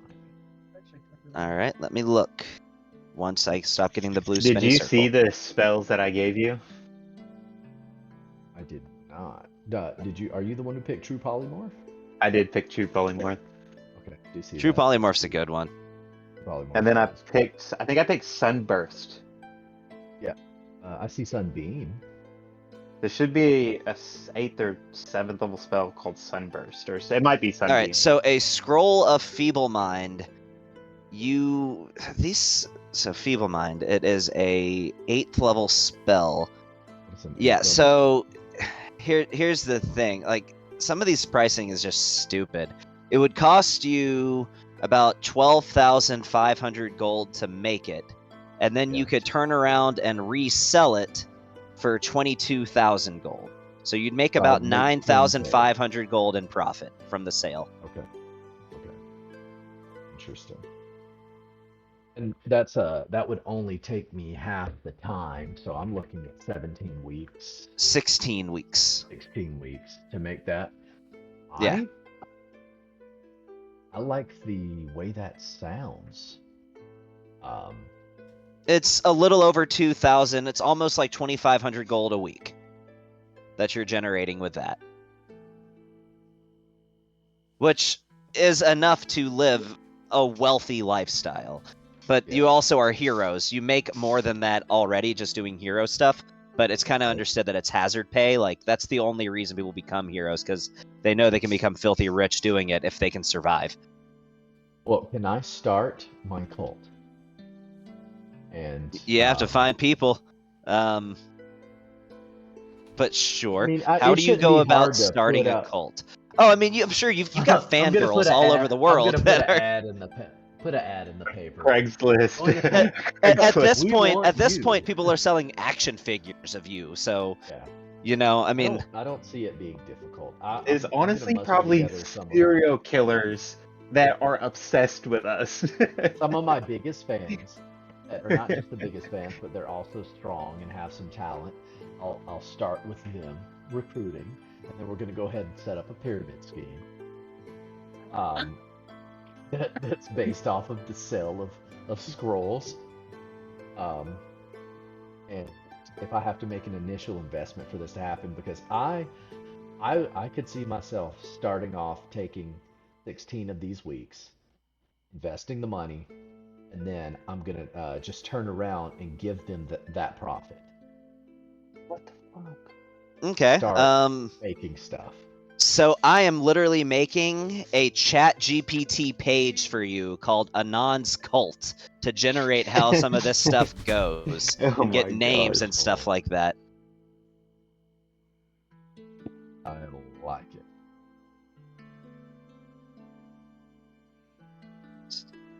All right. So you're going to spend the time making that scroll and then Yep. just give the money to some The cult. supporters. Okay. No, to the sworn cult. They Yeah. are my followers now. But I'll teach them how I did it, show them the process, and then they can make things that are at their level, and just turn it into a business for us to get things going. So obviously they won't be making 8th and 9th level, but there's probably some guys who can make a 5th or 6th level. All right. So I love AI. So there's one particular individual that when you just kind of how are you searching for these people? How are you initially putting your feelers out? Maybe putting an ad in a paper or something, like for an interesting business opportunity. I was gonna say I'm gonna host a meet and greet, or Okay. or for followers that are interested in gaining, retaking their lost power. Okay. You know, So coming to regain your might, regain your dignity. We'll do this the old-fashioned way. So you get a few individuals that respond to it. One is very promising and is actually a lieutenant in the Alarathian military. And he is a tiefling individual whose name is... God, never mind. I can't use AI because I can't give them fantasy names. So I have to rename this guy and figure out what his name is going to be. We'll say his name is Isaac Varanum. I'm still giving him a fantasy last name, damn it. But Isaac is his first name. No, you This can't. is They're all common names. You can't get fantasy names. then Vera. Vera is a normal name. Hence Vera Wang. You know, it's a Yeah. normal name. That is one of my real estate agents' names. That's odd. Is it really? Because that's also the name of somebody that, you know, makes purses. But anyway, Wedding dresses. They're probably both from the same country. so you see him. This is a tiefling male. There's also a gnomish kind of artificer inventor guy who seems a bit eccentric, but he responds as well. On top of that, a noblewoman named Lady Genevieve. Luckily, I don't have to change the name of this one. Responds as well. Human, looks to be kind of lower middle-aged, maybe like her upper 30s. And you have heard the name. She's kind of a minor noble. And on top of that, the last person that responds is Dr. Lyra Niss. Niss is the last name. Lira-Niss. And you know that she is a physician, though not of necessarily the greatest rapport. That's fine. She's willing. And where are you meeting at? Are you meeting at the keep, or where are you doing this unsavory business? Well,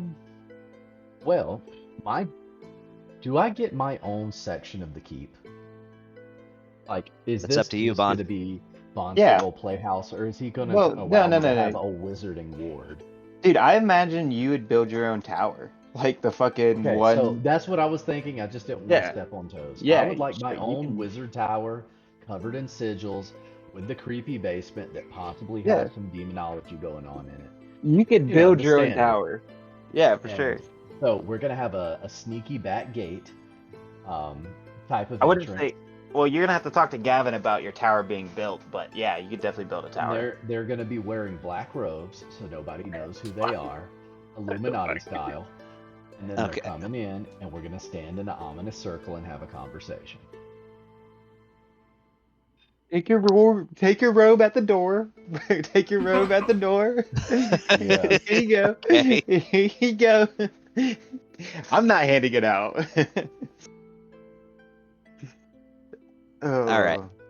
So, Commander Isaac Vera, Rory Tander. Rory is the name of the is the name of the gnome. There's Lady Genevieve and Dr. Lyra. So, And we're gonna, as an initiation, we're gonna go ahead and I'm gonna put a however you want to pronounce it, a geese, on each of them, restricting that they can talk about that they were here. First rule of Fight so they Club. can't. Nobody they talks can't about talk Fight Club. this. They Okay. can't talk about this at all. So, the first person to approach you is this gnome, and he is short even by gnomish standards. Gnomes usually average anywhere between 3 to 3.5 foot tall. He's like 2 feet 10 inches. He's a Seems- misnomer. Seems very eccentric. Has like kind of frizzled pink hair. Wearing a pair of goggles, and he reaches up to you and fully extends his arm upwards. And he's something else. To say that he's fangirling would be an understatement. He looks up at you and he says, Lord Anand, it is so good to finally meet you. I am literally your biggest fan. None of these others. Me. Only me. Only me. I'm gonna put my hand down on his shoulder, and I'm gonna cast enlarge on him, and say, "Now you're my biggest fan." Okay, that made him a medium-sized creature. He's still short. He's only he's less than 5 feet tall, but What is his reaction when we do it, though? thank you, sir. Thank you so much. His voice is noticeably deeper.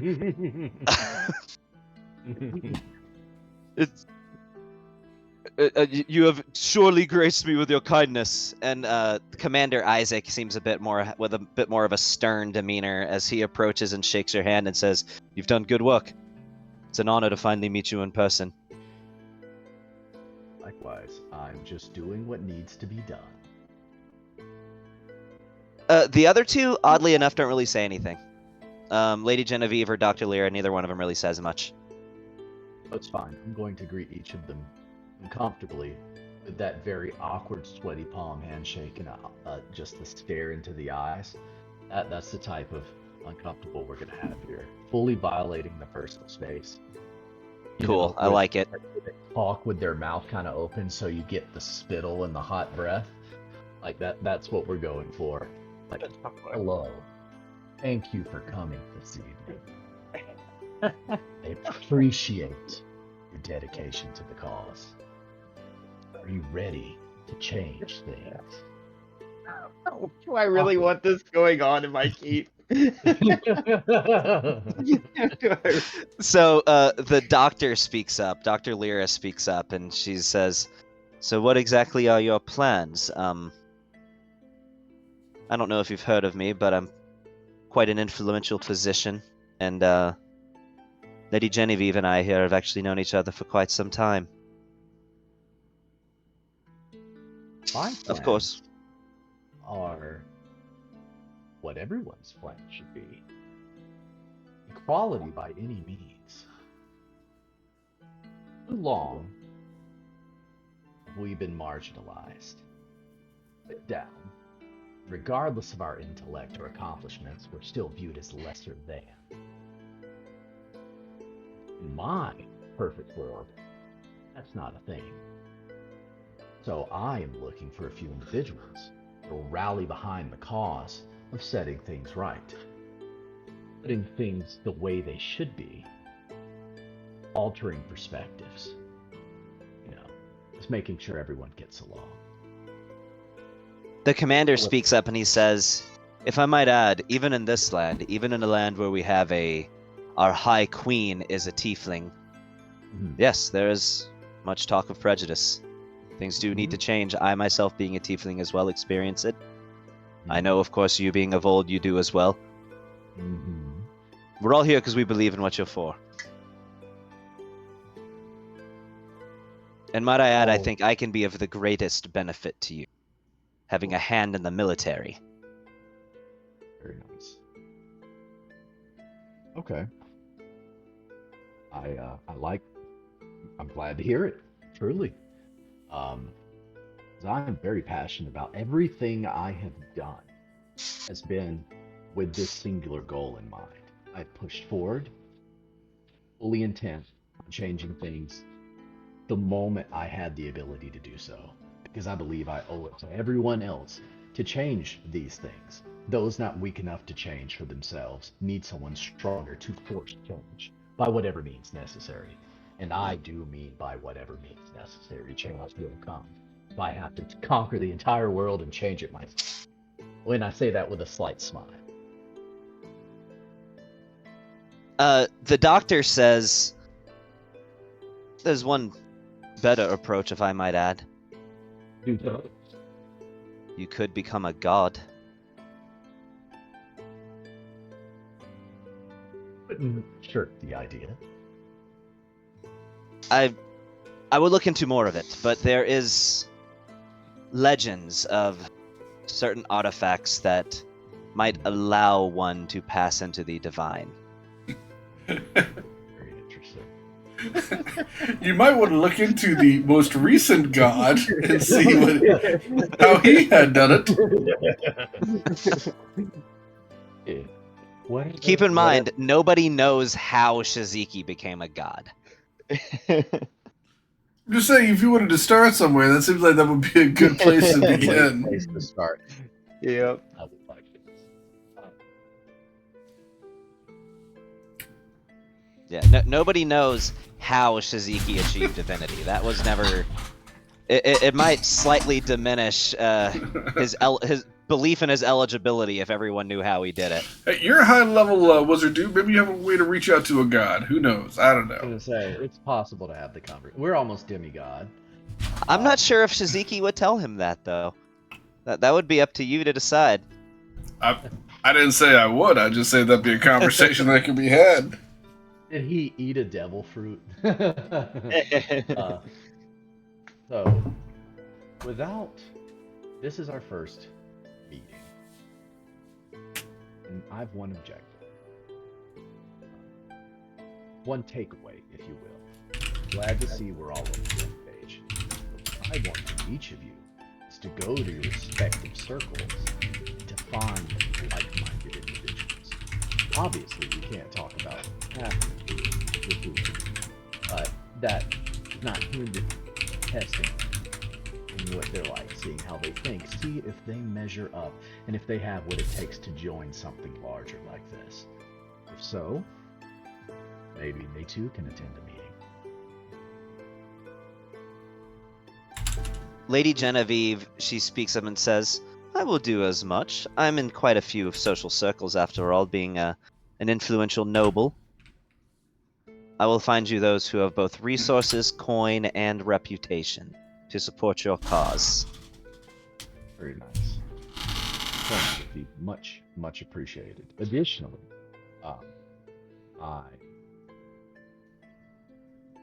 to legitimize things, and so that we're not strained, I intend for us to open a business of sorts that will help pool, that I'll catalyze here and now with you all's assistance, making scrolls, and we'll funnel the profits into, let's just say, our war efforts. Make sure that we always have the means to do what's necessary, so that nothing, not one individual is fitting the bill for this entire thing. Are any of you capable in this area? The gnome speaks up at this point and says, I'm an accomplished inventor. I run a shop over in Pulsloft, actually. I would be happy to funnel any and all profits, other than what I need to eat, of course. I mean, a man has to live, but anything I sell, anything I make, I am 100% devoted to the cause. I will send it all your way. I place my hand on his shoulder, just with a twinkle in my eye, and say, your faith will surely be rewarded. Thank you. He just does several quick bows. Thank you, Lord. Thank you, my Lord. And prior to adjourning this meeting, I think whenever you have something as revolutionary as this, secrecy is probably our best way of handling things. I don't think the world is quite ready for it to, be out and about in conversation. So we'll meet here. We don't speak of anything, and we are going to continue to wear our costumes. Just in the event that we, for some reason, could have a prior. Though I don't think it would happen. I doubt anyone here would attempt to see what's going on, but just in case. So, would you all mind wearing uniforms that I've prepared for you? They all take them. Okay. It consists of a black robe and a black pointy hat. Okay, hold on. Face mask. Does the hat have to be pointy? The hat has to be pointy. And the mask is black as well? The mask Nope. is completely black. Make the mask white. It's gotta be And some. it's gonna have it almost appears like finger torn eye holes. Okay. Just for everybody to It's hilarious. I don't want this video to get canceled, so I'm not going to say what this is reminding me of, but... Oh. Alright. Are we okay with doing another time skip, or did you guys have Did stuff you wanted? anybody wanted? I think Sean had something he wanted to do in this time suit. Well, I mean, are we just doing the first month? What's going on? It's already been the first month. I'm wanting to move it forward another month, but My whole thing, I'm just gonna say, I don't know how much you want to play into it.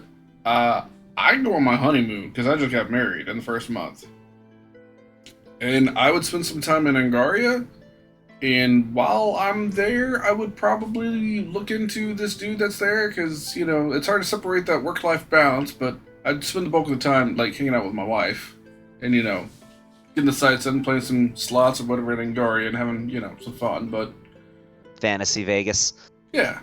Though Was it- now, actually, I kind of picture Angaria almost having like a Wild West kind of feel, like Wild West meets Las Vegas. Well, while we're there, we'd see the sites, everything that's around, get some shows, see the Shaz house, since that's like where his mansion was, It's a Belwick Manor. historical monument. We'd just Hey, try and go take a tour if we could. Maybe get a pamphlet and see what's going on, and go hang out and everything else. I imagine he comes to Bond and he's like, hey Bond, I need some gold for my honeymoon. I'm like, I got you, buddy. I got Lucas is you." always broke. Well, no, he literally gave me his finances, and he's letting me control his finances.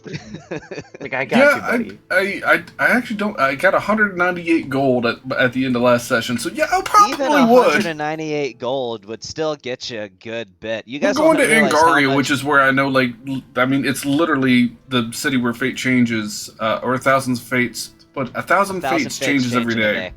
Yeah. Hey, make some Yeah. rolls to see if you get any money gambling. Actually, I'm mean- supposed to make rolls for my wedding gifts. That's true. Yes, too. yes, Let's you do were. that. So roll me a couple D100s, and we'll run through some very rares to see if you get anything good. How do you roll a D100? What was it? It's the furthest right one. You just you Oh, just okay, I click see. it It and automatically drop does it. All right, yeah. Yep. How many do you want me to roll? Very cool. Yeah, that was just my roll. Don't count that. Well, there's the first one. How many do you want me to roll? Give me just a second. 40. Okay, so there's 50 per page. Give me 3. Ooh. Jesus. I mean, I don't know if Alright, Low's good or bad. It's just all over. So I'm Yeah, going to it give you a choice about something. So one thing that you get, this is an interesting random roll. I don't know if you could really use this though. Somebody leaves you this thing. You imagine it was probably a dwarf. Yeah, no, So it's there's pick. Okay. that. What's number 12? What's number 12?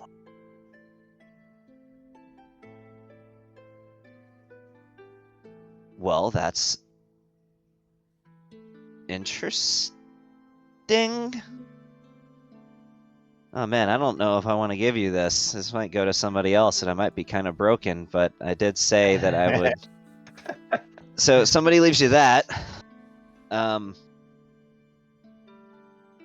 And then the last one is a 27. 1, 2, 3, 4, 5, 6, 7, 8, 9, 10, 11, 12, 13, 14, 15, 16, Oh shit. 20, 21, 22, 23, 24, 25, 26.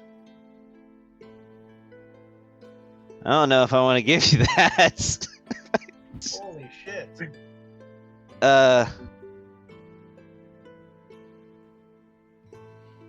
Oh, Somebody- damn. Somebody leaves you that. Where are these items coming from? These are all Lucas's wedding gifts. All right, so I'm going to give you another choice here, Lucas. You can first start by rolling 3 D100s for me, and you can either take that to me and actually roll 6 because I'm going to add sets of 2. So roll them 2 at a time. Roll them 2 at a time, but give me 6 total. So 3 rolls of 2 each. And what you can do is you can either take 3 very rares, determined by these numbers, or you can roll a d6 to randomly determine which of these rolls and get a legendary. All right. How many more D100s did you want to roll? I rolled. That was all of them. Okay. So you can either take 3 very rares, using those numbers to determine it, or roll a d6, where a 1 or a 2 is the 103, a 3 or a 4 is the 16, and a 5 or a 6 would be the 72, and get a randomly determined legendary.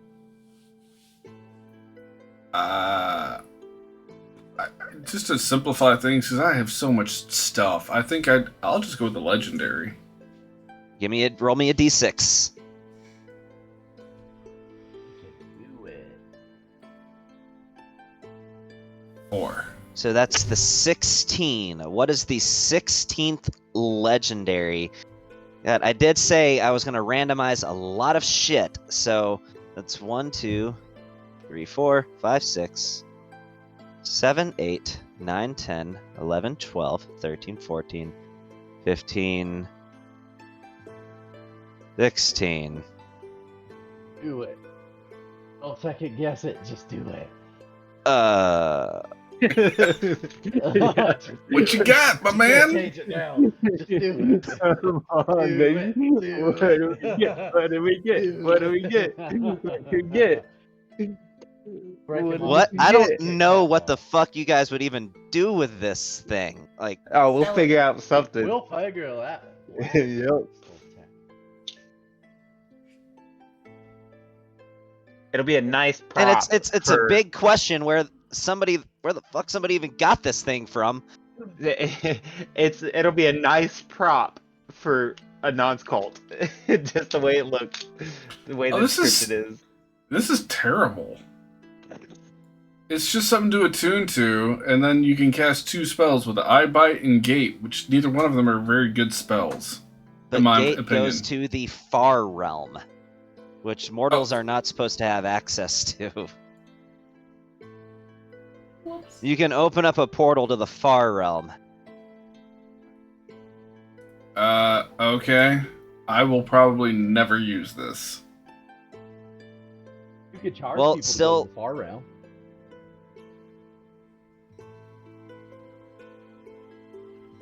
Well, that's just gonna go in the bag.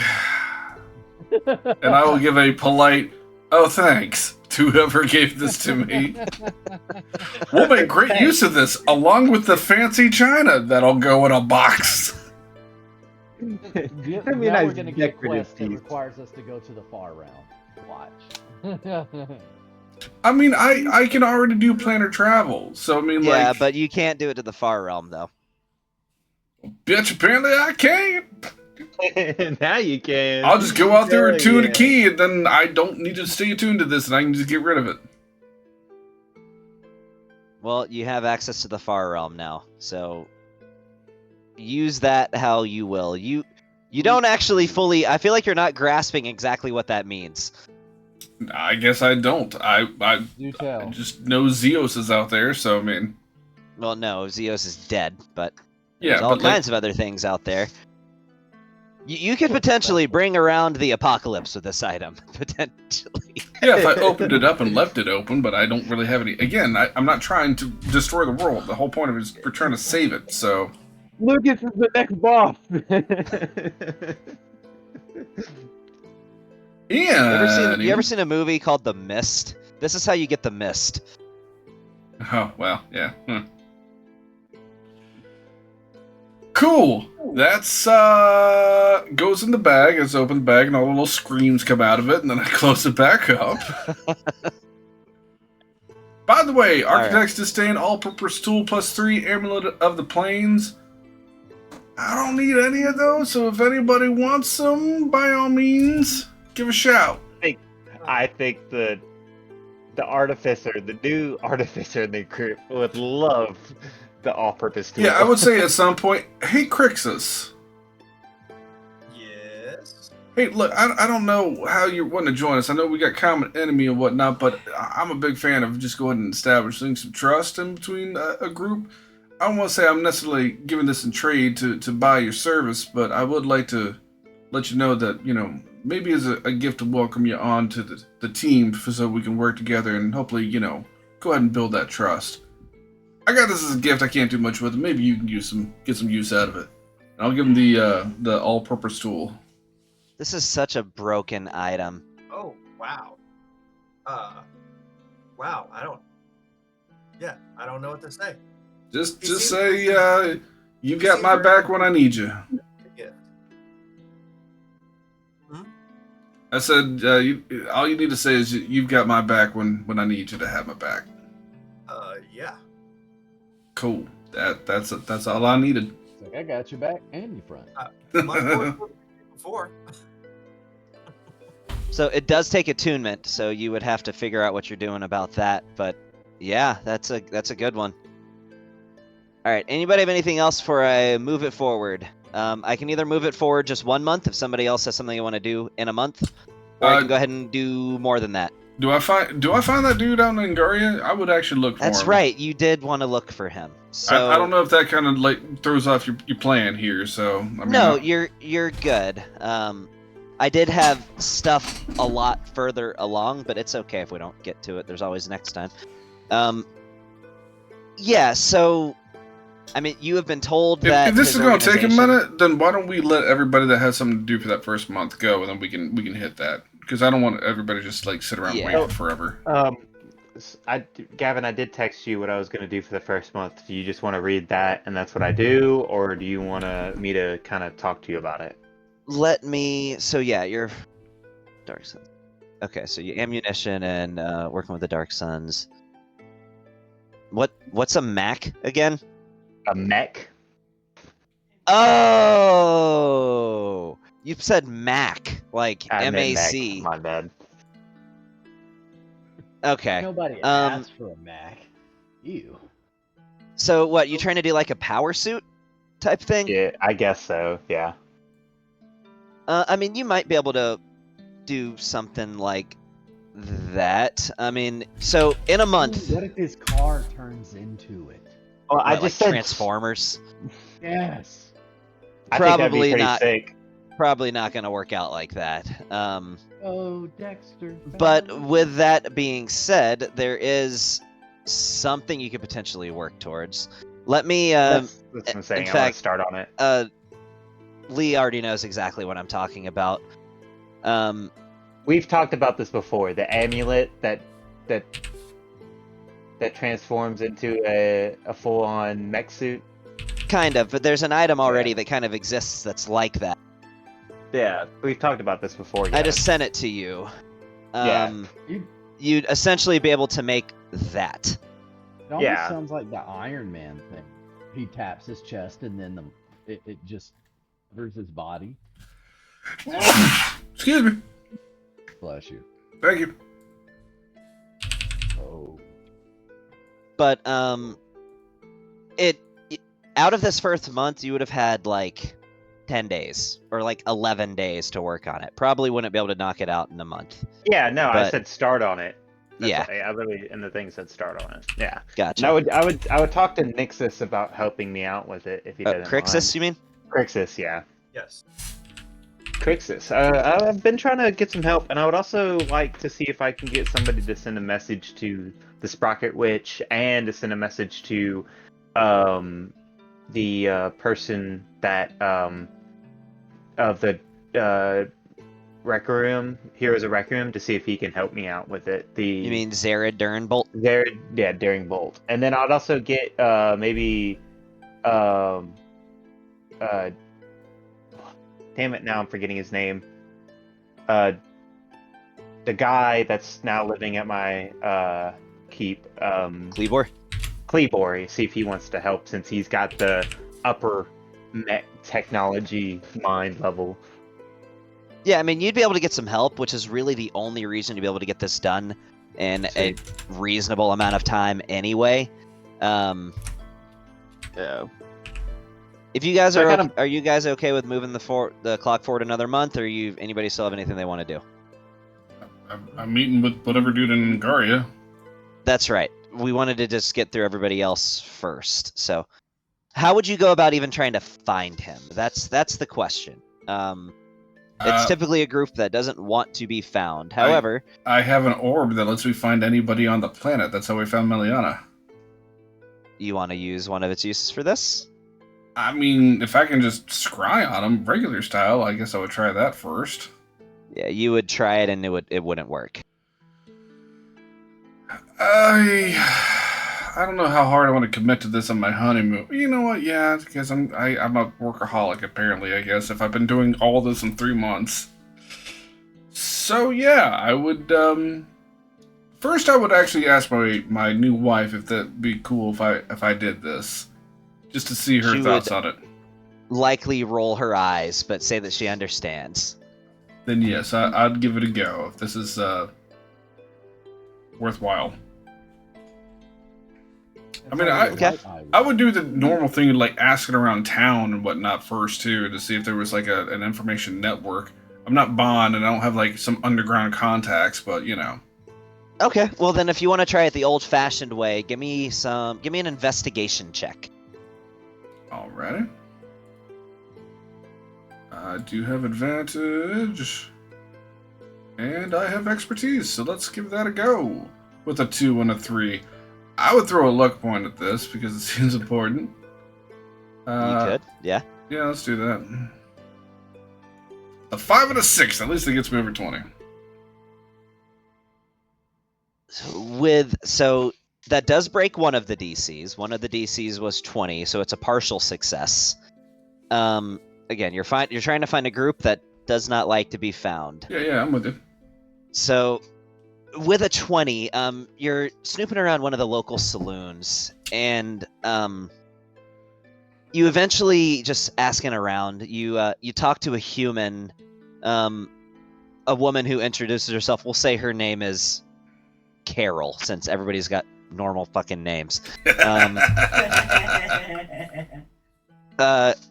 And she says to you, there's an individual actually, he comes in here about once a week or so. Last saw him about 5 or 6 days ago. A man who, interestingly enough, he's most closely recognized by the fact that he's just always seems to be wearing a scarf. Red, usually.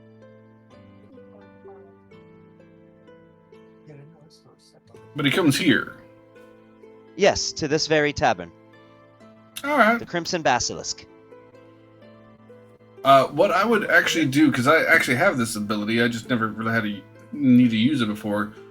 I'd give a low-key whistle, and I would get Mr. Pibbles out, and I would have him probably just set up on a perch somewhere out of the way, and he would just watch out. I can not be tied into him and have him keep a conscious look on things, and then he can just signal me, because I would be somewhat in the vicinity, I assume. So yeah. He would, if he saw this dude come in, he could just literally give me a ping, and then I could either warg into him or physically just come down to the place. Okay. You would eventually get a ping. Yes, you would. What would you have, an image, or would you just? Would it just be a hey, listen? Well, I mean, if I warg into him, I literally would have beast sense, and I could just use Mr. Pibbles to see what's going on and everything. So yeah, I mean, okay. I don't know how far I'm at, so yeah, I'll just go into Mr. Pibbles, and my eyes glaze over. Lucas becomes, depending on where I'm at and what I'm doing, I become blind to everything around me, and all my senses are through Mr. Pibbles.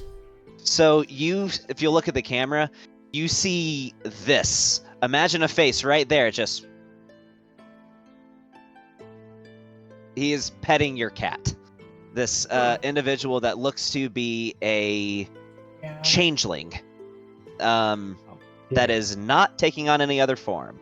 So pure white features, white eyes, very pale green hair that's tied back in a ponytail, red scarf, and he is petting your cat. I would sniff his hand to get a smell, and then just sort of purr and lean into it a little bit. I don't care who you are. If you can be a cat getting petted, man, I'm sure that feels awesome. If I could do that in real life, I probably would.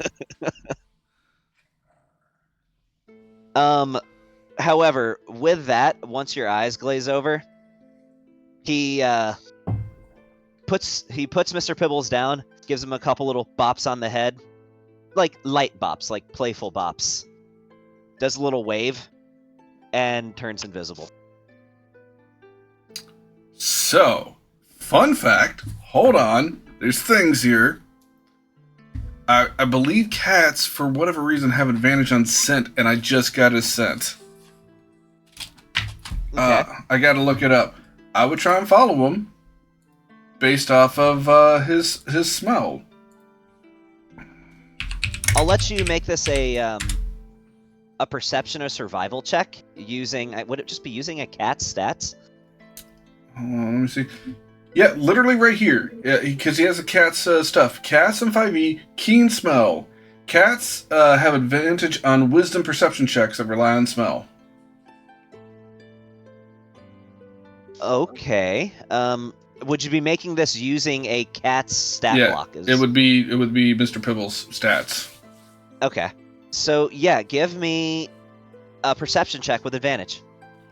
All right. God, it's super low though. They have a wisdom of 12, so it's a +1. But you do have advantage. All right.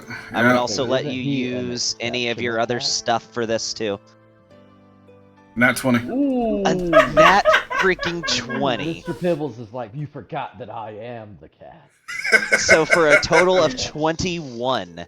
Granted, there are no critical successes on skill checks, but that will be enough in this instance. So, are you trying to hide while you follow? Is the other question. Well, right now I just think I'm a cat that likes his attention. So I think I would just sort of casually go in the direction that he's going. Right? I don't think I'm going to be able to hide as Mr. Pibbles. So, yeah, and not only that, I think what I would probably do, in all honesty, I assume Kiara's with Lucas. Yes, she would be. I don't hide So, anything from by my the way, wife. just so you know, Okay. this particular tavern is in the Platinum District, which is the higher, upper scale district of the city. That's where that's where we'd be anyway. I'm on my honeymoon, Yeah. and I don't know how much money I honestly have right now because I assume I got some for the wedding gifts, but I would definitely have reached out to Papa Bon at some point to make sure I had good funding. So we would be in the higher end district anyway. Yeah. Well, not for very long, because as you keep following him, Just takes to you put to it the- out there, I will tell, because with me doing this and acting weird, I'll tell my wife what's going on and say hey, I got this dude that I'm following in the Platinum District. It might be worthwhile for us to also go there. I can't see, I can't hear nothing. So maybe have her lead you there. yeah, I think Kiara would probably start leading us there. Yeah. And also, you would imagine Kiara would probably be able to pass kind of as a winged tiefling. Certainly a unique looking one, but you would imagine she'd probably be able to pass as a tiefling. I to be honest, I don't know how it plays out, because she's been spending the time with Anad's future wife, probably getting that confidence up. But if she wanted to be more clandestine, I assume for us to be out here traveling, not catching eyes, she had some kind of clothing that would cover her wings if we wanted it. Yeah, I mean, she'd be able to tuck her wings inside of a cloak or something like that. I think in all honesty, that's probably what we would be doing, just to not catch a lot of attention, since we're trying to have some private time. So If otherwise, then she would just look like a tiefling with a rare skin color. probably, So- yeah. Yeah. So, but he goes all the way into the Despots District, following him. The cat does. Okay. Yeah. No, we're following. Okay, sure. So, there is one district that's worse than this in Angaria, but this one's still pretty bad. He ducks down a couple aisles or a couple alleyways before he approaches. He goes around a corner, and this particular instance, when he goes around this what appears to be a dead end with a very short alleyway around this dead end, as Mr. Pibbles goes around that turn, he's gone. I have an idea of what illusions are, so I think Mr. Pibbles would just the way cats nudge up against stuff, would just sort of lean into some walls and stuff too, and just see if... eventually he just stumbles through a wall because he's putting his weight onto the wall, and it enters into a much more clandestine looking area with ancient architecture reminiscent of the days of heroism of 100+ years ago. No electricity, pure torchlight down a long winding staircase that goes deeper and deeper underground. And eventually you would get to a very long red carpet that almost looks like it could just be an oversized scarf. I think Mr. Pibbles would try and perch up in some corner out of the way, his black fur also blending into the surroundings so that he's not seen very well, and he would just kind of keep an eye on what's going on here as I am blindly headed in that direction. I rolled good. So you're looking through his senses, right? Yeah. Trying to hide, you just hear some words. You're a long way from home, kitty. Turning towards the source, you see him looking right at you.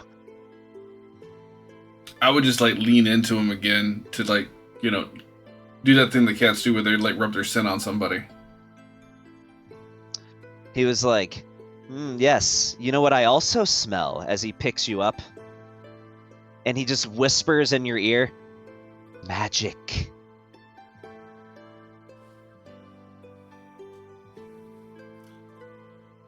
You know what? Let's just go hard. How close would you say Lucas and Kiara are? Like just a general, like... Within a few miles, probably, but... Not within like 500 feet, though? Probably not, but you could be making your way that way. I So I will say this. 500 feet for you would definitely be in the direction of just drawing a straight line, right? Because you have an image of where you would want to go. Yeah. For the sake of narrative, we'll say sure, you're right at the edge of that 500. I would say that Mr. Pibbles looks at him, kitty yawn, and then like points just a little off to the left, and then is gone. And where he points, me and Kiara apart. Like that's where we appear. He turns to you and just starts slow clapping, almost like sauntering over in your direction with a very slow walk. He was like, Brimstone Witch, when I see your lovely bride, it is a absolute pleasure to make your acquaintance, and I must congratulate you, for you have done what very few have been able to do, and that you have tracked me down. Well, as I'm sure you already know, but either way, pleasantries are in order. Alexander Forglade. It is an absolute pleasure. Lucas Kaizai now. Tip my hat. An evening's tranquil to you. And this, as you already know, is my wife, Kiara Kaizai. Kind of weird saying that the first time, but yeah. He gives her a exaggerated bow, almost to the point where it's a little, you question it a little bit. It is an absolute pleasure to make the acquaintance of someone surely who carries themselves with such grace. Sorry for dropping in on you like this, but like you said, you're a hard person to find, so I didn't know what the proper way of doing this was. We just had to kind of make it up as we go. Well, to be honest, most of this was formalities for my part in the first place. I was actually sort of hoping that, if not you, at least someone from your group would reach out. I assume you got my message the last time? Oh, I got a message from your organization. I don't know if that was from you particularly, but then yes. When you were fighting the Elven Necromancer, the man in the ruins, I was there. I was the reason why you did not get overwhelmed on all sides. Well, I appreciate the contribution. Very much appreciated. Now tell me, while I do sort of believe that I have some inkling of what it is that you are here for, I wish to hear it directly from the source. To be honest, you were just highly recommended. We had a war council not too terribly long ago, and some interesting folks that were suggested to us that we make contact with to see what's taking the game to the head and what interests they might have. And yours was at the top of the list. Oh, well, I am charmed. Well, what is there to say? We are a very old organization. We formed near the end of the last great conflict against the mad god Zeus. The Silver-Tongued Shadow, the Angel of Death, or as many have not put this connection together, the legendary hero Shiziki started our order. And everybody knows that it's Shiziki. That's public. That's actually in the Bible, the angel's arrow. Is it? Yeah. Oh, never mind. Then I scratched that last part. Okay. They don't know that he was. last part. They don't know that he was a changeling. That's the big secret. Oh, okay. But Gotcha. they all know it was I Shiziki. remember there was a big secret. Yeah. No, Everybody thinks he was knows a it drow, right? Yeah, half drow. Yeah. And they also, they think that he was a fallen angel. Like, here's the thing, I don't know if you ever got it, but, I do remember that. Yeah. There's most of his backstory, at least officially, is fabricated. Oh, yeah, but because I don't know if you got this, I pulled the backstory from Lucifer. Like, he's a fallen angel, like Lucifer. So everybody thinks he's this guy that's divine, but he's actually kind of evil. So, but it's open to interpretation Good show, of that. Yeah, okay, thanks. Anyway, they all know who's Shiziki. Okay, well, never mind. Scratch that last part. I was Okay. remembering it differently. But yes, we are servants of his ideals. We fight for the causes of equality, and we also understand that the greatest weapon that one can have is information. I agree wholeheartedly. Well, to be honest, we're lacking in the information department, and I'm gonna be honest. This is a little beyond me. This is a very spy movie type of thing. He Real talk. tilts his head a little bit at that. Don't worry. It's magic talk, I guess. Are you interested in working with us? Would you like to? I mean, I'm gonna be honest. I don't know how deep your rabbit hole goes, but we've got some connections, and I'm sure would be beneficial to you.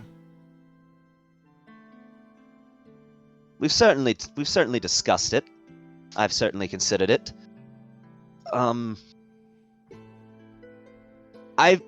I believe so. With that being said, I'm familiar with some of the other names in your dossier. Do not ask how. Some of them may not be willing to play along with you as I am. I, of course, understand just from a purely rational standpoint that a threat to you, that a threat to anyone is a threat to us all, at least when it comes to this coming conflict. So it would really be in anyone's best interest to help, at least if they want to continue living on this planet, which we certainly do. Man, it is so nice to hear somebody with common sense. That does not seem to go around much. That saves a lot of time for me to try and convince you, it's a worthwhile effort for you to join us, and da-da-da-da-da. You don't know how many people we have to get to just understand common sense about an apocalypse. Well, with that being said, you have my loyalty because I intend to stay here. If we are all to die, then I will metaphorically go down with the ship. There are others who do not share my sense of devotion. Sure, but you speak for your whole organization, is my understanding? This is true, yes. Oh, well. Admittedly, there is not much of a degree of hierarchy in this organization. I am pretty much it. Now, with that being said, we have agents scattered all about in many places that you would not expect that all work towards the cause. But I am this organization's central leader. Well, cool. By the way, that's outstanding. I'm proud for you, I guess. Well, just putting it out there, if you feel that there's some people that need some, let's just call it strong conditioning, to get them on board, well, if you could name a few names for us, we've actually got some plans in place to get people on board, one way or another. If you catch my drift. Well, for starters, I can add another name to your dossier. Did you know that we have a demigod living among us, serving as a governor, or what we still refer to as king, right here on this very continent? I mean, I thought the only demigod that was around here was a nod. I mean in the literal divine sense. No, I Know can't. how divine I am. I can't say that I do. I've met some powerful people, but I don't think I've ever met anyone that has claimed that they were a demigod. In the city of Darkholm, their king is the direct descendant of the Angel of Death himself, fathered after his rise to divinity. Right, and this Angel of Death stuck around to have some kids. Do you happen to have a name? Well, it's King of Darkholm. I assume that's pretty easy to find. I'm sorry, Yeah, I'm not. you would know the name, and I have to look at my notes. But yes, you would know the name. Forgive me, his- I'm not well versed in the kings and queens of all the places I probably should be, but I'm not. King Dromakiel is his name. His name was changed, right? He's just King Bro now. This is one of the names that you would have heard of, if anything, off screen long before that wish His was name made. is Dr. Drum, and we're gonna roll it. His first name's Bob. It's Bob Dromakill. Bob Drum. Oh yes, I've heard of Bob Dromakill. Honestly, it would have been Shiziki that named him. So Then his first name would have had a Z in it. his first name would have had a Z in it. Yeah. Okay. To be honest with you, I can't Oh. remember the first name. I remember the last name. But yeah, it would have been 100% would have been Shiziki that gave him his name. Like, this is Shiziki's son. He would have. Yeah, in fact, it threw me off that you had Drexel, because Drexel doesn't have a Z in it. You put an X in there, and I know why you named him Drexel, but then that yeah, makes he's sense. named after Wilhelm. Yeah.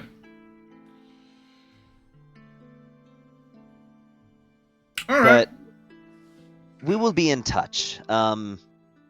Whenever I wish to speak with you further, we'll send a pretty clear signal. Was an eye out. Dromakiel at the War Council or the wedding? It would have just been the High Monarchs. So he didn't come. No. Well, if you have all these agents and things, is there any way that maybe you could set us up an introduction? Oh, absolutely. That would be most easy. Then yes, if you could do something like that for me and the rest of my cohorts, I think that'd probably be really well received. Yes. Keep an ear out for word. I will send one to your keep. And I'm sorry, but it seems like you already had an assumption of how this meeting was going to go. What is our dynamic?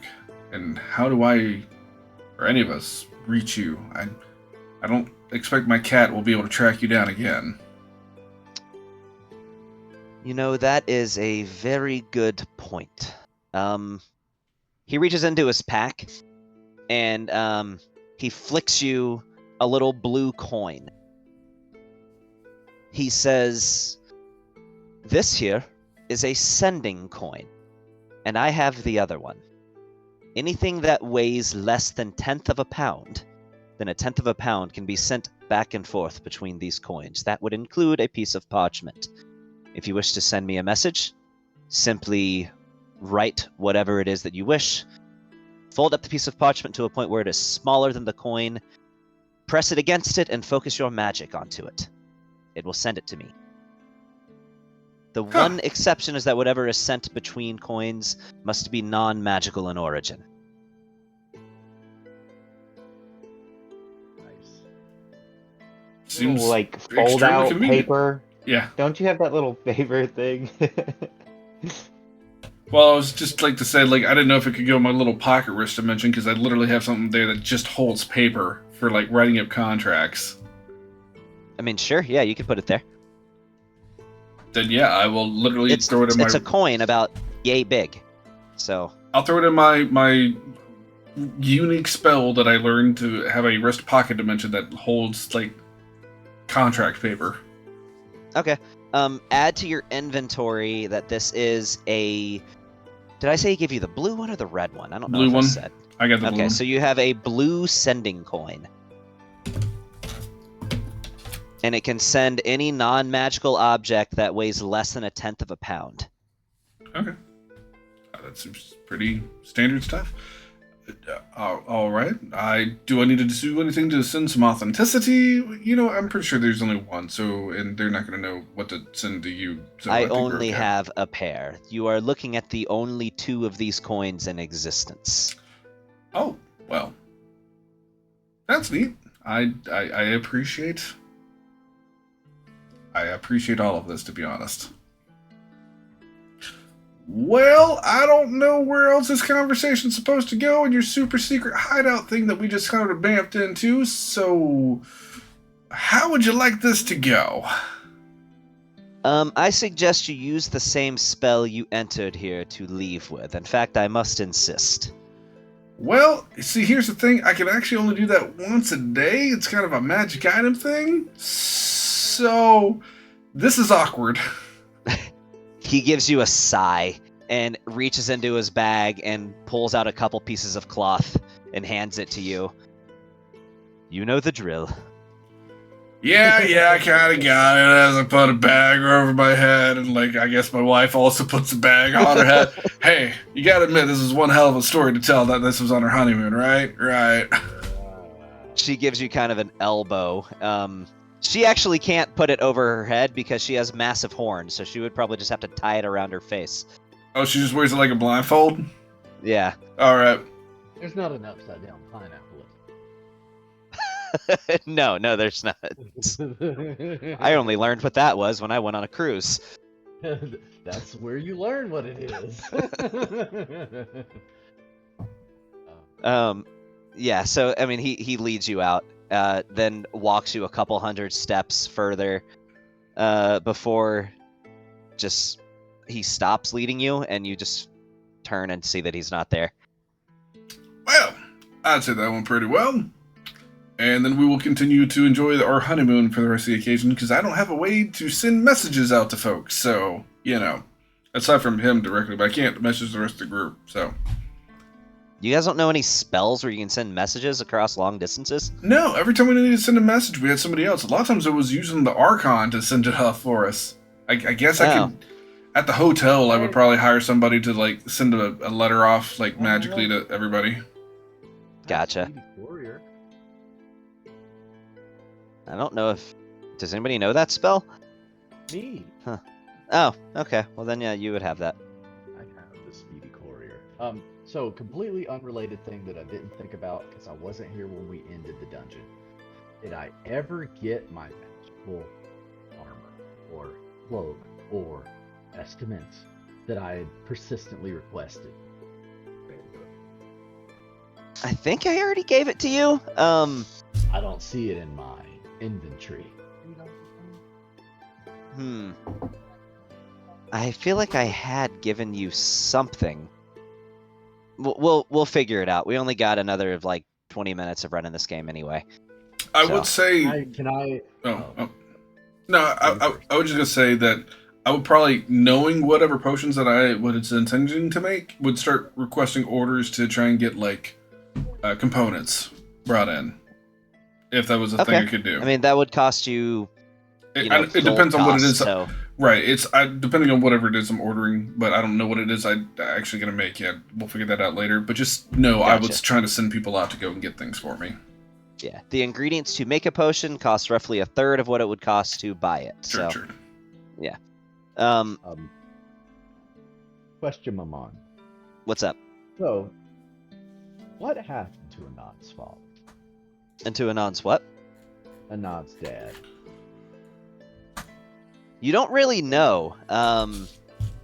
And also, just to point out an interesting thing that I guess you've never really picked up on, Primal Vold aren't usually supposed to be able to breed. So, yeah, you either are born an awakened Vold, or you were a Primal Vold who awakens. Yes. And actually, for you, did you used to be a Primal, or were you born and awakened? My understanding, I was born and awakened. That's what I thought. Yeah. Primal. So I don't know how those are connected. Do tell. I mean, maybe we'll just have to figure it out. And lots of things are possible with magic too. As what I wanted is I was under the impression that my father had died. I mean, it is entirely possible, but most Primal Vold look a lot alike. Well, the reason why is because I'm strong enough now where it would not have been difficult. So just picture this. I'm in my wizarding tower, yes. Okay. The meeting has adjourned. After everyone's gone, I take out a key and I unlock a latch on the floor. I pop open a hatch and I go down into it. and just envision like the tank that they were growing cell in Dr. Giro's lab. Oh, would you be growing a Vold? My intention would be, I was going to use the remains to reconstitute my father, but in the process transform him into an awakened Vold. So that would be something, because nobody's figured out how to do that. How to just... Well, considering I'm almost a demigod, I mean, there's always true polymorph. You could just true polymorph a primal Vold into an awakened Vold. There's always that. Would that alter the mental capacities? Not really. True polymorph is kind of busted in a sense that, like, you can kind of turn somebody into any version of something that you want. So it'd be totally feasible with true polymorph to be like, I want this primal Vold to turn into an awakened Vold of himself. Like, that would be absolutely a thing you could do. Okay. Picking up True Polymorph. You can also bring people technically back to life in a sense with True Polymorph too, because you can say, I want to turn this corpse of this person into a living version of this person, because a corpse is an object, and you can turn objects into living things. So you could, theoretically speaking, use True Polymorph to bring something back to life. Yes. That's weird. Yeah, I want to, oh no. Technically speaking, there's also people that would make an argument too that you could kill somebody with True Polymorph because you could turn him into a corpse version of himself, but that's a little pushing it a little bit. That is. Let's try that on Vecna. Yeah, I want to have been looking for my deceased dad. Yeah. So real quick though, I was kind of hoping to get through the whole time skip before we end the session. So one thing, like, I'll ask you guys, because even though that's the case, I don't want to shortcut you on anything. Would you rather do the skip 1 month at a time, or can I knock out the rest of all of it, and we cover that in bulk? I'm fine with it. I'm good with all of it. All at once. I just wanted to do the honeymoon thing. So aside from that, I'll make potions, but I can just do that at the end of it we'll all. get through the rest of the time skip, and then you guys will have 2 weeks to give me an itemized list of how you want to spend 45 days worth of downtime, because the entire time skip is 3 months. Okay. To clarify, that is 3 months in a calendar where a month is 45 days. So three months in this, that's 130 some odd days, which is the equivalent of, over 4 months of time. You went all the way through summer, and it is now autumn. Leaves are beginning to fall. It's a crisp 55 degrees in the air, and the air has remained tense. Thanks to you guys' interview, people haven't completely descended into complacency. With that being said, the just sheer strain of just expecting the world to end day after day after day has begun to have a very negative effect on the populace. People are tired. Suicide rates have gone up. Rates of lack of sleep has gone up. People are depressed. People are not in a good mental state, just from this long, drawn-out period of time of just waiting for the apocalypse. I made a suggestion of having the best people that I thought were going to be for spreading some cheer or whatever, with the Heralds of Requiem, like being back after everybody was like real sad that they were dead, to go out. It is like, because of you guys and because of the Heralds of Requiem that people still believe this is going to happen. Well, I also thought that would like raise some morale, that the fact everybody was sad that they're gone, and like now they're back and like spreading the word. Yeah, and I would say it's certainly better than it would be, but Okay. Yeah, I mean, it would be better than it would be, because after all, they would be seeing these heroes. But at the same time, just imagine, even knowing that the greatest heroes in the world are alive, imagine how you would feel if every single day you were just hyper aware of the fact that this could be your last day of existence. And now, obviously, that could be any of our last days of existence, but imagine if it's this likely Imagine if just the apocalypse, doomsday, is just around the corner at any given moment. I mean, that's how we live right now, isn't it? Not to this degree. So the troops, they have remained ever vigilant, but they're tired. Everyone is tired. And with that, Lucas, you hear a voice, and it is Meliana. She says to you, maybe after everything that I've observed, I do want to be part of something better. So I can tell you this. It's in 2 days. In 2 days from now, Dagathoth's army will lay waste to this world. He will begin his assault at the Zeosian crater. He will surely intend for every single one of your group to not survive. And he will take advantage of the chaos, he will take advantage of the fear, and the absolute devastation and the morale of the people, seeing their heroes so easily slain. And he will, in the coming days, annihilate the rest of this planet. So what do you want your role to be in all this? I realize how much I had surrendered with my prior ideal. Perhaps there is something in all of this worth saving. Do you want to be an active member in all this? Or do you want to sit on the sidelines and sit in this ring? She said, suppose I said I did.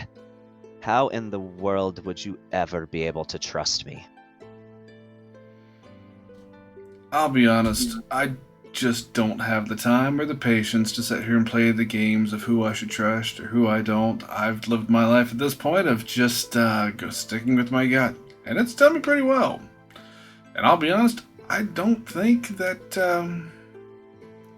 you've got any malice against me anyway. If you wanted to go, you could have left. I told you I wouldn't punish you if you wanted to try and leave, but I think you've already learned to regret what you were doing. So, do you want to fight with us, or do you just want to sit here on my ring finger and talk to me for the rest of the time that you have? She says, I will fight under one condition. Even if all this is done, this world dramatically needs to be transformed. If you can introduce me to somebody who can see that through, I will fight with you. Not only will I introduce you to, I'll put you on his finger if that's what you want. Or at least let you get to know him.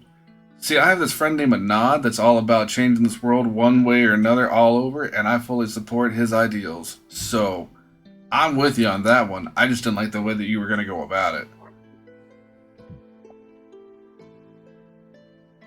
She says, you have my alliance. She almost sounds defeated when she says that, but... Do I know anybody that has the ability to resurrect someone? Because 2 days, I can't recover from a wish. I can do it. Well, I'd have Could to use Wish. I'd have to use Wish. Well, I mean, yeah, she doesn't really have a body anymore, so even like resurrection wouldn't work. It would have to be true resurrection. Yeah. But actually, you kind of do, or should I say more like Marte knows someone who could, or Anand knows someone who could. But never mind, because so do you. There's the Celestial Witch. Oh, I didn't know if she had that. She is a divine soul sorcerer. I didn't know that she was up at 9th level spells. I mean, you told me before there was only a handful of people that were there. She's level 17. Okay.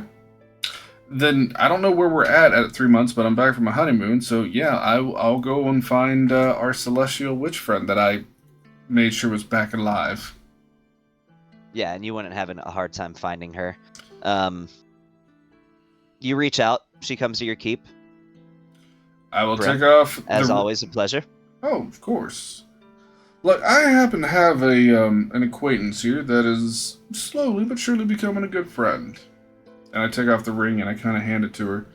You can introduce yourself if you'd like, and I think she might be handy to have around in the next coming days if there's something you could do about that. And who might this person be? Name is Meliana. Apparently she used to have some, She interrupts you and says, Meliana, the agent of Kaleem. That's who you wish to resurrect? I wish to resurrect a double agent.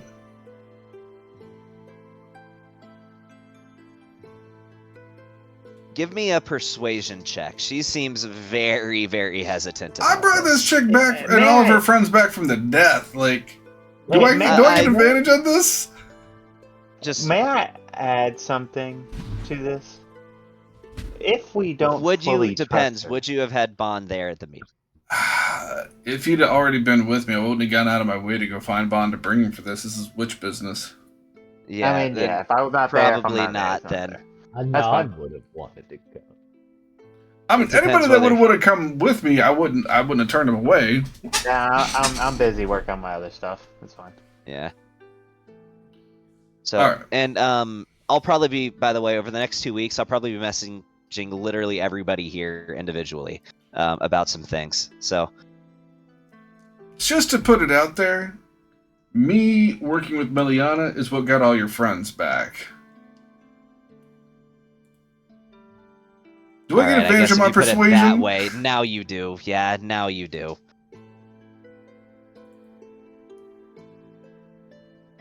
Take a 22 on that. God, I'm rolling low tonight. Even with that low roll, it's still 22. So, all right. She says, "You. If it was anybody else, I would not even be entertaining the idea." Well, if it was anybody else, well, never mind. Don't I'm do not it. going to say some dark stuff. If it was anybody else, we wouldn't have even been in the situation to begin with. It's a crazy world. I'm just trying to play the crazy rules that make it all work. She says, "Hand the ring here." Yep. Blink. I just learned this spell. This is actually my first time using it. Oh, hey, I get to witness. Wait, really? Does that? And then I just be quiet because that makes me understand. I think Lucas is finally starting to understand that he is actually a powerful witch. Like, he says that stuff, but he's always just assumed he was not as powerful as some of the other ones. No, you are a higher level than her now. Yeah, She's but I only think level 17. that is the understanding that he's getting in this moment. Ah, gotcha. Okay. All right. So she says, "This will take about an hour for me to cast." I mean, I don't have anywhere I have to be that quickly, and I'll just sort of sit down and give a low-key whistle as my cat appears, and I'll just start petting my cat. All right. Let me look at my rules for resurrection because, so you know, I do have rules that says resurrections can Ooh. fail. So. There- Side note, there is one thing I wanted to get that you told me forever ago that we could get while I was in Angaria. What's that? A tattoo for my cat. I got 2 of them before. There's a third one that I want. Okay. I think it's called the Lifewell tattoo. It's the one that says, like, if he ever goes down, he pops back out with 1 hit point. Hey, don't you have port Yeah, dice that you so- can help in this? Potentially not for this roll. So at first I rolled to set the DC, and I unfortunately just rolled this. This is her first resurrection though, so she takes no minuses on this spellcasting ability check. Normally you take a minus for it. A minus, I think it's either 1 or 2 per times you've died, which makes it harder to, come back to life multiple times. Yeah, so this is going to be a spellcasting ability check from her Hold with on. a DC of 18. Give me 1 second. I'm Gonna get your port and dice? Yeah, I don't have my secret camera set up, so here, I'm going to make this so you guys can see what I roll so we can keep it fair and honest. Yep. That is a 12 and a 10. Those are some sucky rolls for are- damn port dice. Not great rolls. Yeah, so even if she has a 20 on whatever her thing is, that's a +5, so that'll be 17. So we're not going to use Let's portent see. dice. Is it just a skill check? It's a spellcasting ability check. Yeah. So However, with that being said, what you also normally get to do, if you just want to avoid the BS, we can take the average. You can make contributions to it to give her a bonus to her roll. Up to 3 people can make a contribution, and it's rated on a scale of 0 to 2. yeah, if I had known that was going to be the case, then I would have brought people with me to do all that. I don't know. Oh, of course. But yes, I think I've already made the contribution just because I'm the one that Yeah, committed so to come I'd back. say with all of that, I'd probably give you a +2 for that. So Okay. she'd get a +2 on her roll. Oh. Well then, yeah, I say her roll's a 12, and then she has a +2 to it. So that's 14 plus 5 makes 19. Yeah, indeed it would, which a good thing you used that because she rolled a nat 11, which wouldn't have worked. But, oh, actually it would have. It would have matched it. So, at the end of this hour, there is a bright flash of light, and this near miser just appears right in front of you. Gray skin, long white hair, glowing yellow eyes, even has her little crown that they all have to have. I'll just, for brevity, I'll say that's the case. But as is the case with anybody when they come back to life from nothing, she is naked. Well, let's get you covered up here, and I'll, throw something around and drape her off. I've still got your gear and your weapons, so whenever you're ready for it. She, shaking from resurrection sickness, she struggles and she conjures like a red knife in her hand because she has a soul knife. These are the only weapons I need. As she struggles to walk and Well, you've been dead for a minute. How about before we worry about weapons, let's get you a decent meal and actual clothes. she goes with you, just kind of leaning on you for support as she's trying to walk. As she just weakly mumbles, "Thank you. And I'm sorry." Yeah, well, you can live with regrets if you want to, but it seems like you've already had enough of that. Let's just do things a little bit better from now on. She says, "If it is your wish, I will join you on the front lines in battle." Yeah, I'd like you there, but I want you to do it for you, but we ain't gonna get into that. Come on, let's just go have a meal. We don't need to get that deep. She mumbles, "Okay," and follows you. Yeah, I'm just gonna get her situated and packed. I'm not gonna try and sit here and be like, "Hey, welcome back to the land of the living. Here's a Yeah, no, sword. Here's a dagger. Go out and risk your life some more." No, I gotcha. So we're gonna just kind of do an epilogue of the episode or of this session, and then we're gonna call it. I assume you guys would pass on the information that this is all happening south of Redford. In fact, I know you already did, but that it is about to happen in 2 Yeah. days. So Everything that I've learned, I've passed on to everyone that needs to know. So the armies mobilize. The sentiment of this not being a real threat is not widespread, largely thanks to you guys and the Heralds of Requiem. With that being said, the sentiment isn't non-existent. There are some who think that this is a fool's errand and that they're going to go there, nothing's going to happen, and they're going to go back home. I do want to say something else though. If we know where they're going to be touching down at, not to pull something that I know like we did in campaign 1, but I'm going to pull something that we did in campaign 1. I would go out there ahead of time and use Wish to summon a fortress. Okay. Which spell is that again? It's like summon fortress. I don't remember what it's called. It's like a fortress. 7th or 8th level spell, isn't it? Yeah. Yeah. Also, since I mentioned this before, and I just want Bond to know what it is that I'm doing. Before Lucas goes to bed every night, I get with Bond, and I'm just like, just in case tomorrow's the day, and I put a hand on him, and I extended spell cast Foresight. So each following day, you have advantage on all attack rolls, all skill checks, all attacks against you have disadvantage. So you have basically advantage on everything, and everybody that's attacking you has disadvantage on anything. Yeah. And you have advantage on saving throws. I don't think you said that part. Yeah, attack rolls, skill checks, saving throws, like all the rolls you have advantage for 8 hours for the first part of the day. Holy shit, dude. Yo. That is OP for a fucking rogue. Holy hell. It basically gives you like limited precognition. You can see a short distance into the future, like hit, Yeah. kind of. So, Yeah. just to put it out so everybody knows, when I leveled up, I got a new meta magic. I picked Extended Spell, which doubles the length of a spell up to 24 hours. Foresight works for 8 hours, so I make it last 16, so I can cast it with my 9th level spell, still get my long rest in to get it back, and you still have that going for 8 hours into the next day. So we're gonna end it with this. Lee, are you still there? Yes. Okay.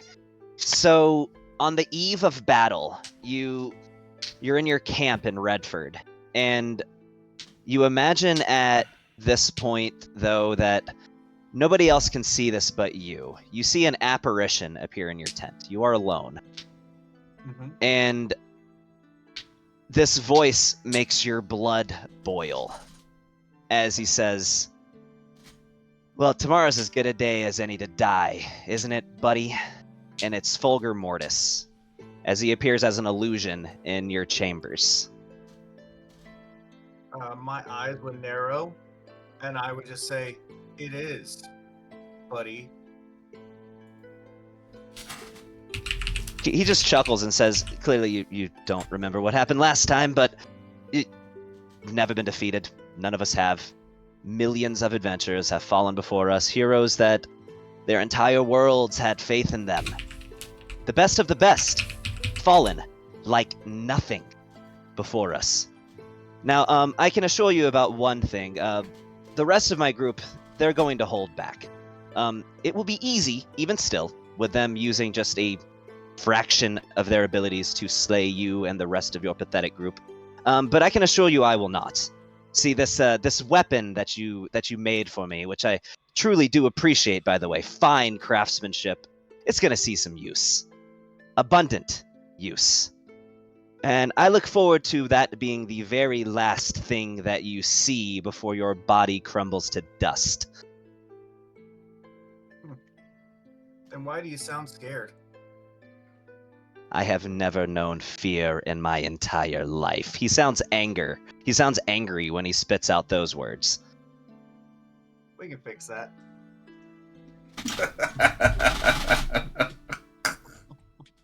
He says, You're going to die tomorrow, and it will be easy." You're mostly machine now, right? He's about 60% machine, yeah. You got any nerve endings left?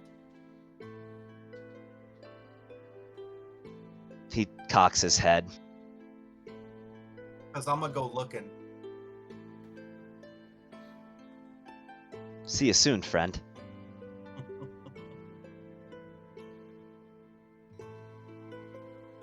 And his image fades.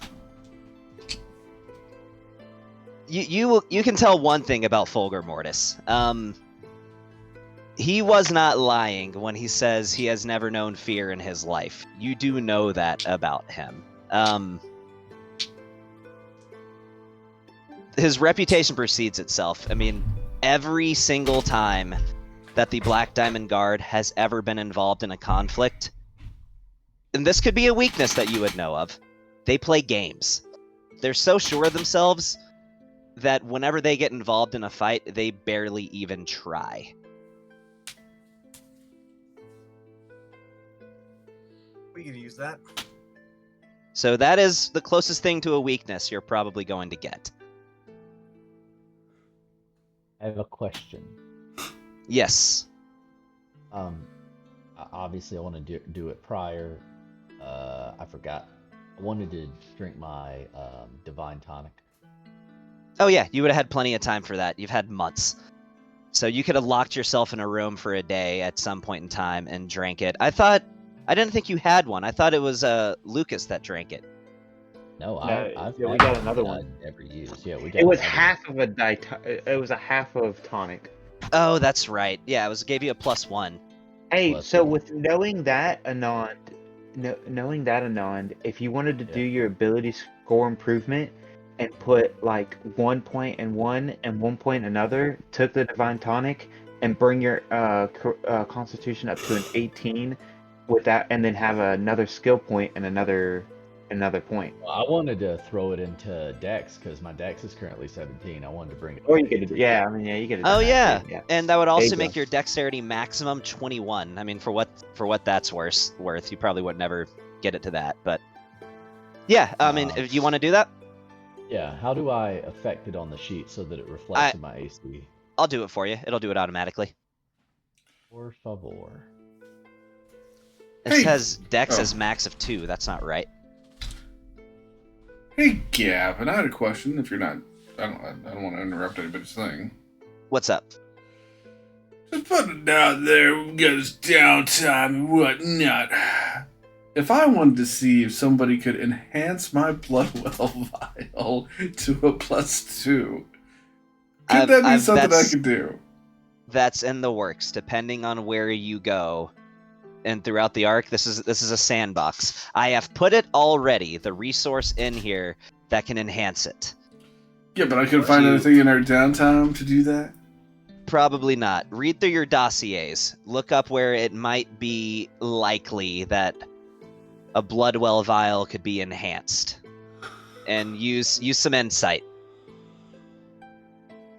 So, are we gonna get into the dossiers next time, or? Depends if you're still alive. We'll see.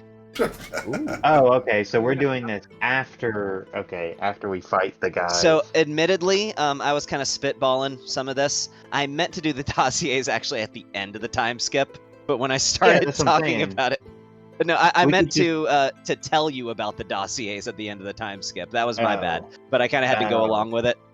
So we like do okay. one fight and then go recruit some people. Do a Basically, fight. Yeah, okay. and how that's things go involved in it. is really going to be dependent on how next session goes, and I will let you know. Well, no, I can't say that. We'll see. This is going to be a hard arc. This is going to be the most difficult arc of the campaign. I thought you were about to say So- a hard R. I was gonna be like, oh really? No, it's not going to be that. I mean, these guys are hateful, but not in that kind of way. But yeah, this is going to be a very difficult arc, and I've got a whole campaign 3 idea in my head for running a campaign based on if you guys fail.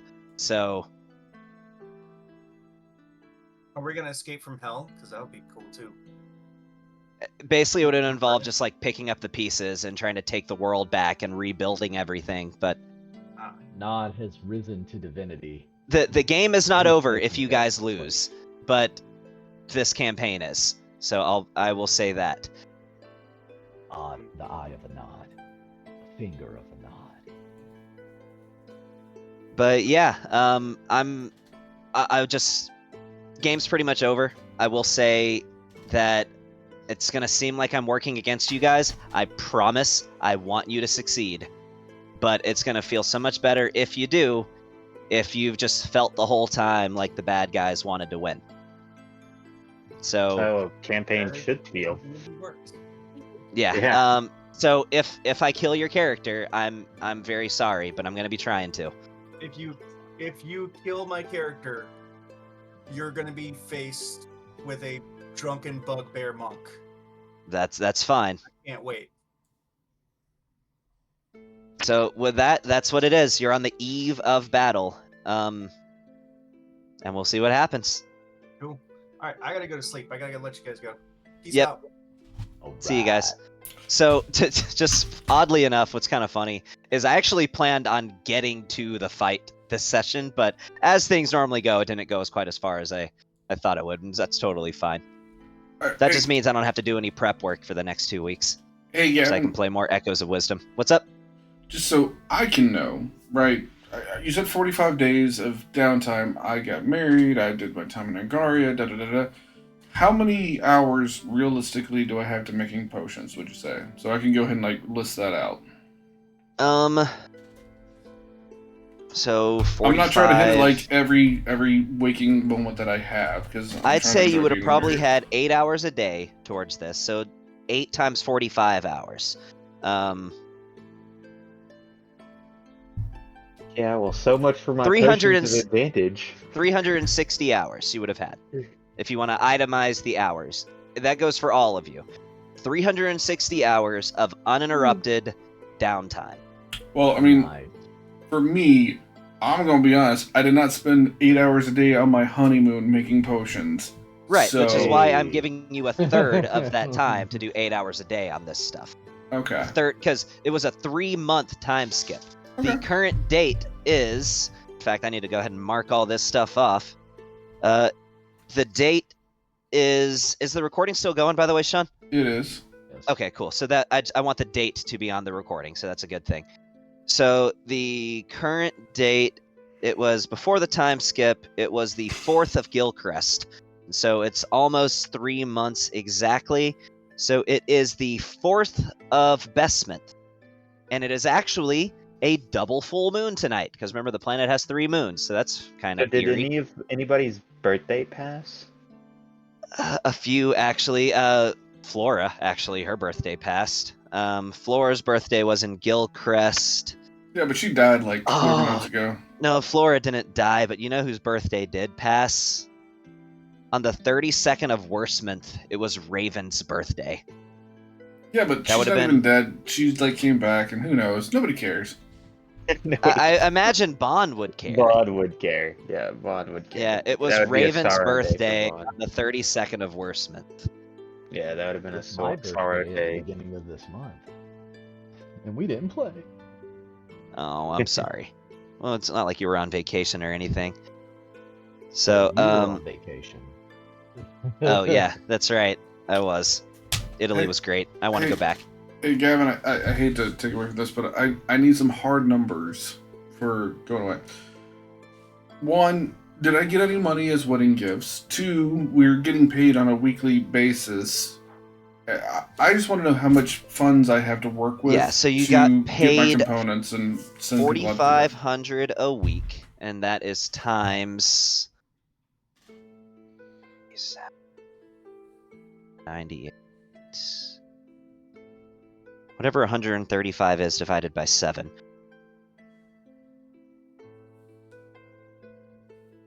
So 19 weeks. In 19 weeks at 4,500 gold a piece. God, this is about to be so much like a stupid amount of money. 86,700. 85,500 gold pieces. You would have gotten 85,500. in financial support from the kings and the queen of the various nations towards your ongoing support. So That the, was. Sorry, go ahead. no, just the That's- only thing, and I wrote it in a message. I would go ahead and start putting money towards, I guess my brand. The idea is after everything is said and done, Lucas can actually set up a high-end apothecary, probably like Yeah. based out of Bond's land. But I just want to go ahead and like whatever my business license is to acquire, or like real world stuff. But just basically setting I that mean, up so in people know that what that is. amount of time, in 3 months, you could have already had a storefront built. Well, I wouldn't have gone that far because I'm not so much worried about setting up businesses, making the potions and everything. I just want to have that like kind of like whatever stuff I need to go and start setting up ahead of time. Right. I mean, you would have a business license already. In fact, you took care of that a while ago. Yeah. In the first arc, you took care of that. Okay. So you Yeah. have the ability to formally make and sell potions. Okay. You already have a license with the Heroes Guild, so they can sell it for you, but obviously they take their own cut. If you don't want them to take their own cut, then you would have to, of course, start your own Sure. business. That's all I needed. So I got 85,500 to work with towards getting components. Yes, granted, the pretense was that is money towards Motley Crest, but if they'll let you have it, then by all means. I don't want to do it that way. How much money with, like, I don't know, with wedding gifts and stuff like that, do I have? We'll 'Cause say I'm- with another wedding gift, let me roll again. Whatever I roll, I'm going to multiply times 100, and that's how much you got in funds for wedding gifts. So 66. So in addition to that, that's 6,600. So 85,500 plus 6,600 gold pieces is 92,100 gold for the grand total. How much would it have cost to send out a bunch of people to go and collect things for me? Like runner's tax or whatever you want to call that. Typically, Oh, we that could just start- runs like 10 gold a day, depending on how far you're sending them and how many We people could you're start hiring. growing these components at the keep. Some of the stuff's gonna be weird, dude. I'm trying to make some high-end stuff for y'all for this big fight. Yeah, no, I agree, but I'm just saying like basic components and so without Basic cost, components are cheap. It costs more to set up a farm for it than I could just go out and have them buy it right now. Okay. All right. Fair enough. Bro, I'm playing fucking D&D economics. Let's go. So just to hire messengers, you're looking at about 10 gold pieces a day. And then as far as the general costs of what you need, look into what you're wanting to make. Send me a list. It costs I a third as much to make as it would be to gather the components. Okay. So tell me what you want. Some components they may or may not be able to find. I'll do some rolls to see if they can. And I'll work on that throughout the next couple of weeks. I'll make it my project since I don't really have much else to do with the game, since I've kind of prepped a lot of this arc already. Anything you guys send me that you want me to look into, that you want me to do, just ask me, and I don't mind doing whatever it is you need me to do. All right, what was the final number you told me? It was 92,000 something something. I don't remember what that was. 92,100. Okay. So, Lucas, by the Mhm. way, with you doing this extended spell for True Sight on me, It's I foresight. feel like Foresight. I feel like the Yithgemeister potion would be suited better for someone else. I mean, it does give me 1 point to my AC and resistance to force damage, but I also have the It gives you 1 point to your AC and resistance to force damage. Yeah. It's Yeah. just that is the metagamiest conversation I've ever heard in my entire life. It gives me a little bit of an armor boost, and I'm resistant to one yeah. force. To raw magical energy. that The is force official damage. Nightvine terminology is 1 point to armor class and resistance to force magic. You can say that however you want to. That's just the way we say it, and we're the experts. Yeah, of course. Yeah, y'all are the experts. I do agree. Thank you for correcting my terminology in that. But I do yes. remember something, Gavin, if I may. What's up? The last time that I was on, I was asking about adding the spells to my book. Oh yeah, you got all. So the- spells, deduct the gold, and you got it in your book. You've had plenty I of was time. gonna say it's Psi-Force 2 spells. Yeah, I mean, deduct the gold. What is it for gold? Is it a? How can I put them in the book? Oh, you just want me to do that? Add it to your spell list? Yes. 'Cause they're not Yeah. spells that are in the. I can't drag and drop them. I only have the scroll. I think you can. If you click on the scroll, the spell should be in the scroll, and then you should be able to drag and drop the. It is. dragon It icon. is in the scroll. I'm looking Yeah. at it. Yeah.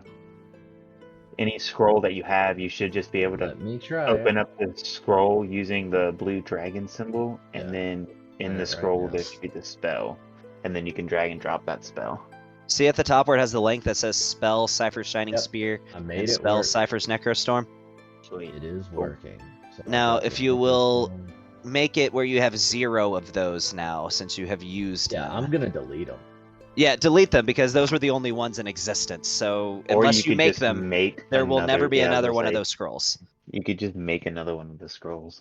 As well as the fact that Lucas, he could have taught you any of these spells. So if you wanted to, with this level up, swap out If one of you'd your like to know spells any for of one of these Psi-Force spells. stuff, yeah. Necrostorm or Shining Sphere. I don't even forget. know Is what they Shining do. Spear is that a sorcerer spell? What does it say? It is Bard, Cleric, Sorcerer, Wizard. Okay. And then Necrostorm is Sorcerer, Warlock, Wizard. Okay. Here, I'll just I'll link them. Very nice.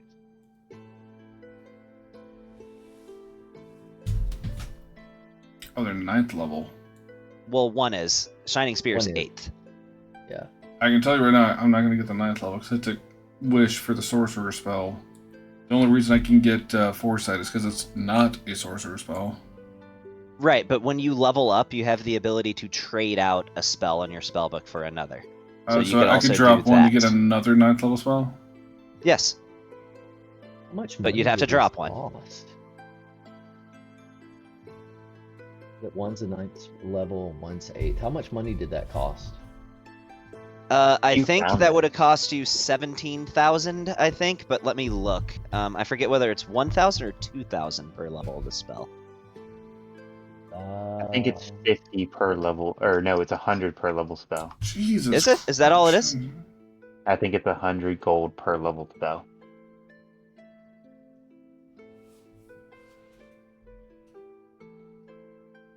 Yeah, look it up. Oh no, How that, much- that yeah, that's literally all it is, dude. That's what 450. That's 850 gold to add all that to your spellbook.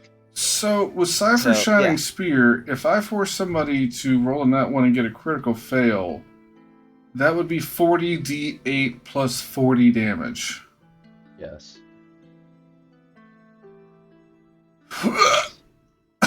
The problem with that spell is that it is a save or suck spell, because like if it just misses, nothing happens. It's just like Disintegrate in that regard. Yeah, that's why you Yeah. make them fail it. I can force a Well, failure. They can't use legendary resistance because it's pure it only damage. does damage. And because it's single target, I have the ability to twin it. Ooh. Ooh. I didn't even think about that. Yeah, That's that's nasty. true. Ooh. Are you gonna learn it? I kind of feel like I'm gonna have to. Let me look at Cypher's Necrostorm here and see what's going on with this. I don't expect I'm going to be able to do Necrostorm because I've already got a lot of uses for my 9th level spell. My. And also, I'm very confident with my scaling for Shining Spear, however, because while it is... So essentially what I did to design Cypher's Shining Spear is that I just took Finger of Death and just, like, upgraded it a spell level and then added a little bit more. So it only does, like, 25% more damage than, like, an 8th level Finger of Death would do. But the reason I justify it doing the extra damage is because of the fact that it does nothing else. Finger of Death has a cool effect for what happens if you kill somebody with it. This does nothing. It's just obliterates somebody if it hits them. Mm-hmm. So for that reason, I felt like it was justified that it should do a little more damage than just an 8th level Finger of Death should do. And also, that's just kind of how it goes in general. Usually, any damaging spell is going to do more damage than a lower level spell upcasted to the same level. Usually. Look how much damage I just did with that. That's a good thing. Yeah.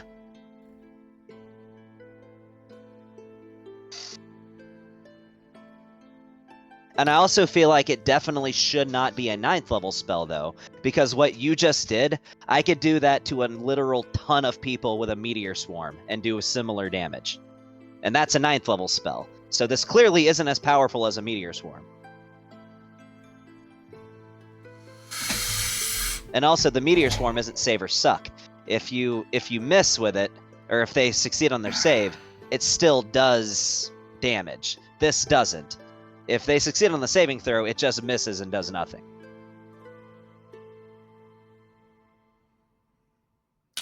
You know, well, it's concentration, which is basically, I haven't used it, and I never have needed to, because anytime we find any high-end dudes that can see invisible stuff anyway, I have greater invisibility. I don't think I've used that once.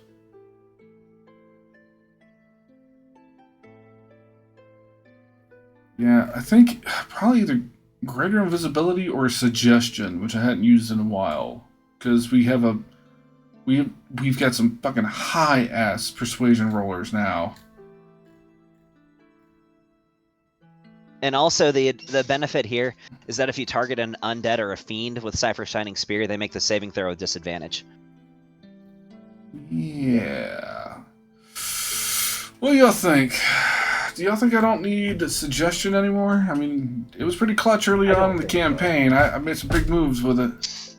No, I don't see a scenario in which you're going to be able to suggest to anybody. There's going to be Maybe some, like this is a mass demigod. No, he suggestion. can't be suggested. Ha ha ha. Like, Maybe, you're like, not gonna be able to do it. the only one that I would see as being useful is if you picked up mass suggestion. Mass suggestions is a whole other spell. To be able to pick up this spell that he's got, I gotta drop something. Yeah, drop one, yeah.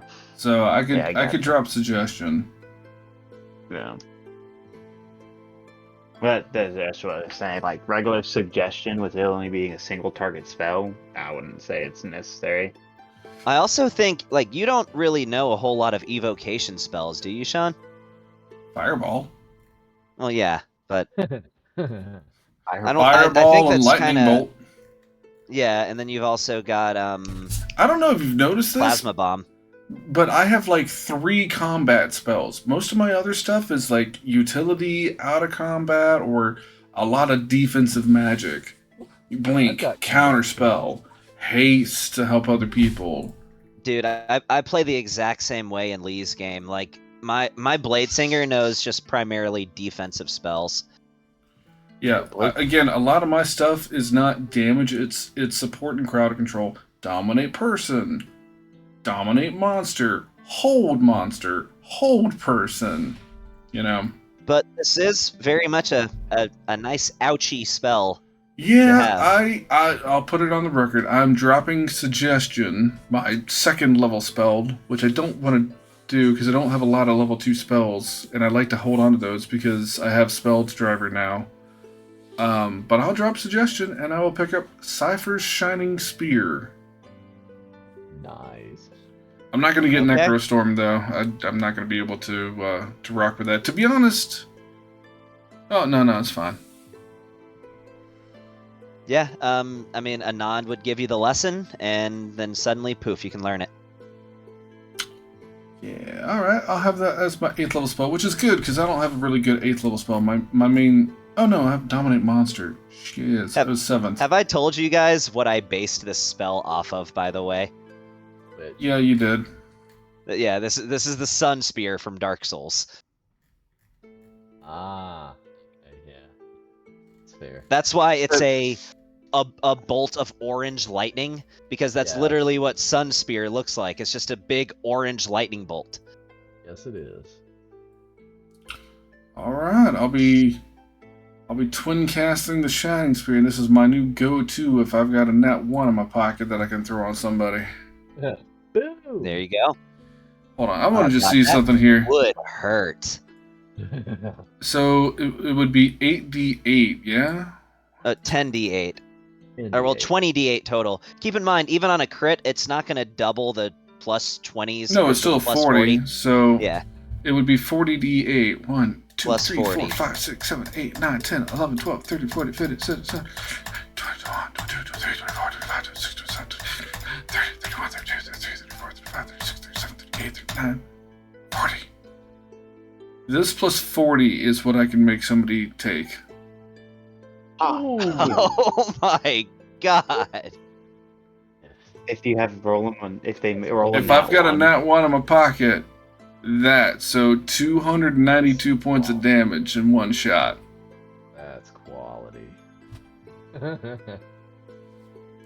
Well, I've been looking for the nat 1s to come up. It wouldn't even have to be against your own Shining Spear. If somebody else casts, or if like a non casts that spell, yeah, you can make them roll a nat 1. Yeah. And It's already been a thing, but if I ever get a nat 1 as one of my port dice, I'm going to get pretty horny for combat. Like, we're going to get in a fight with somebody that day. And they get 252 damage to them. 292. I'm gonna switch out my spells, cast Simulacrum, and then take my long rest. You're gonna simulacrum yourself for the fight. Yep. All right. You do have. Oh, I did need to mention something to you, Anand. By the way, you've been doing something wrong with your abilities for quite a while, and I just hadn't caught it.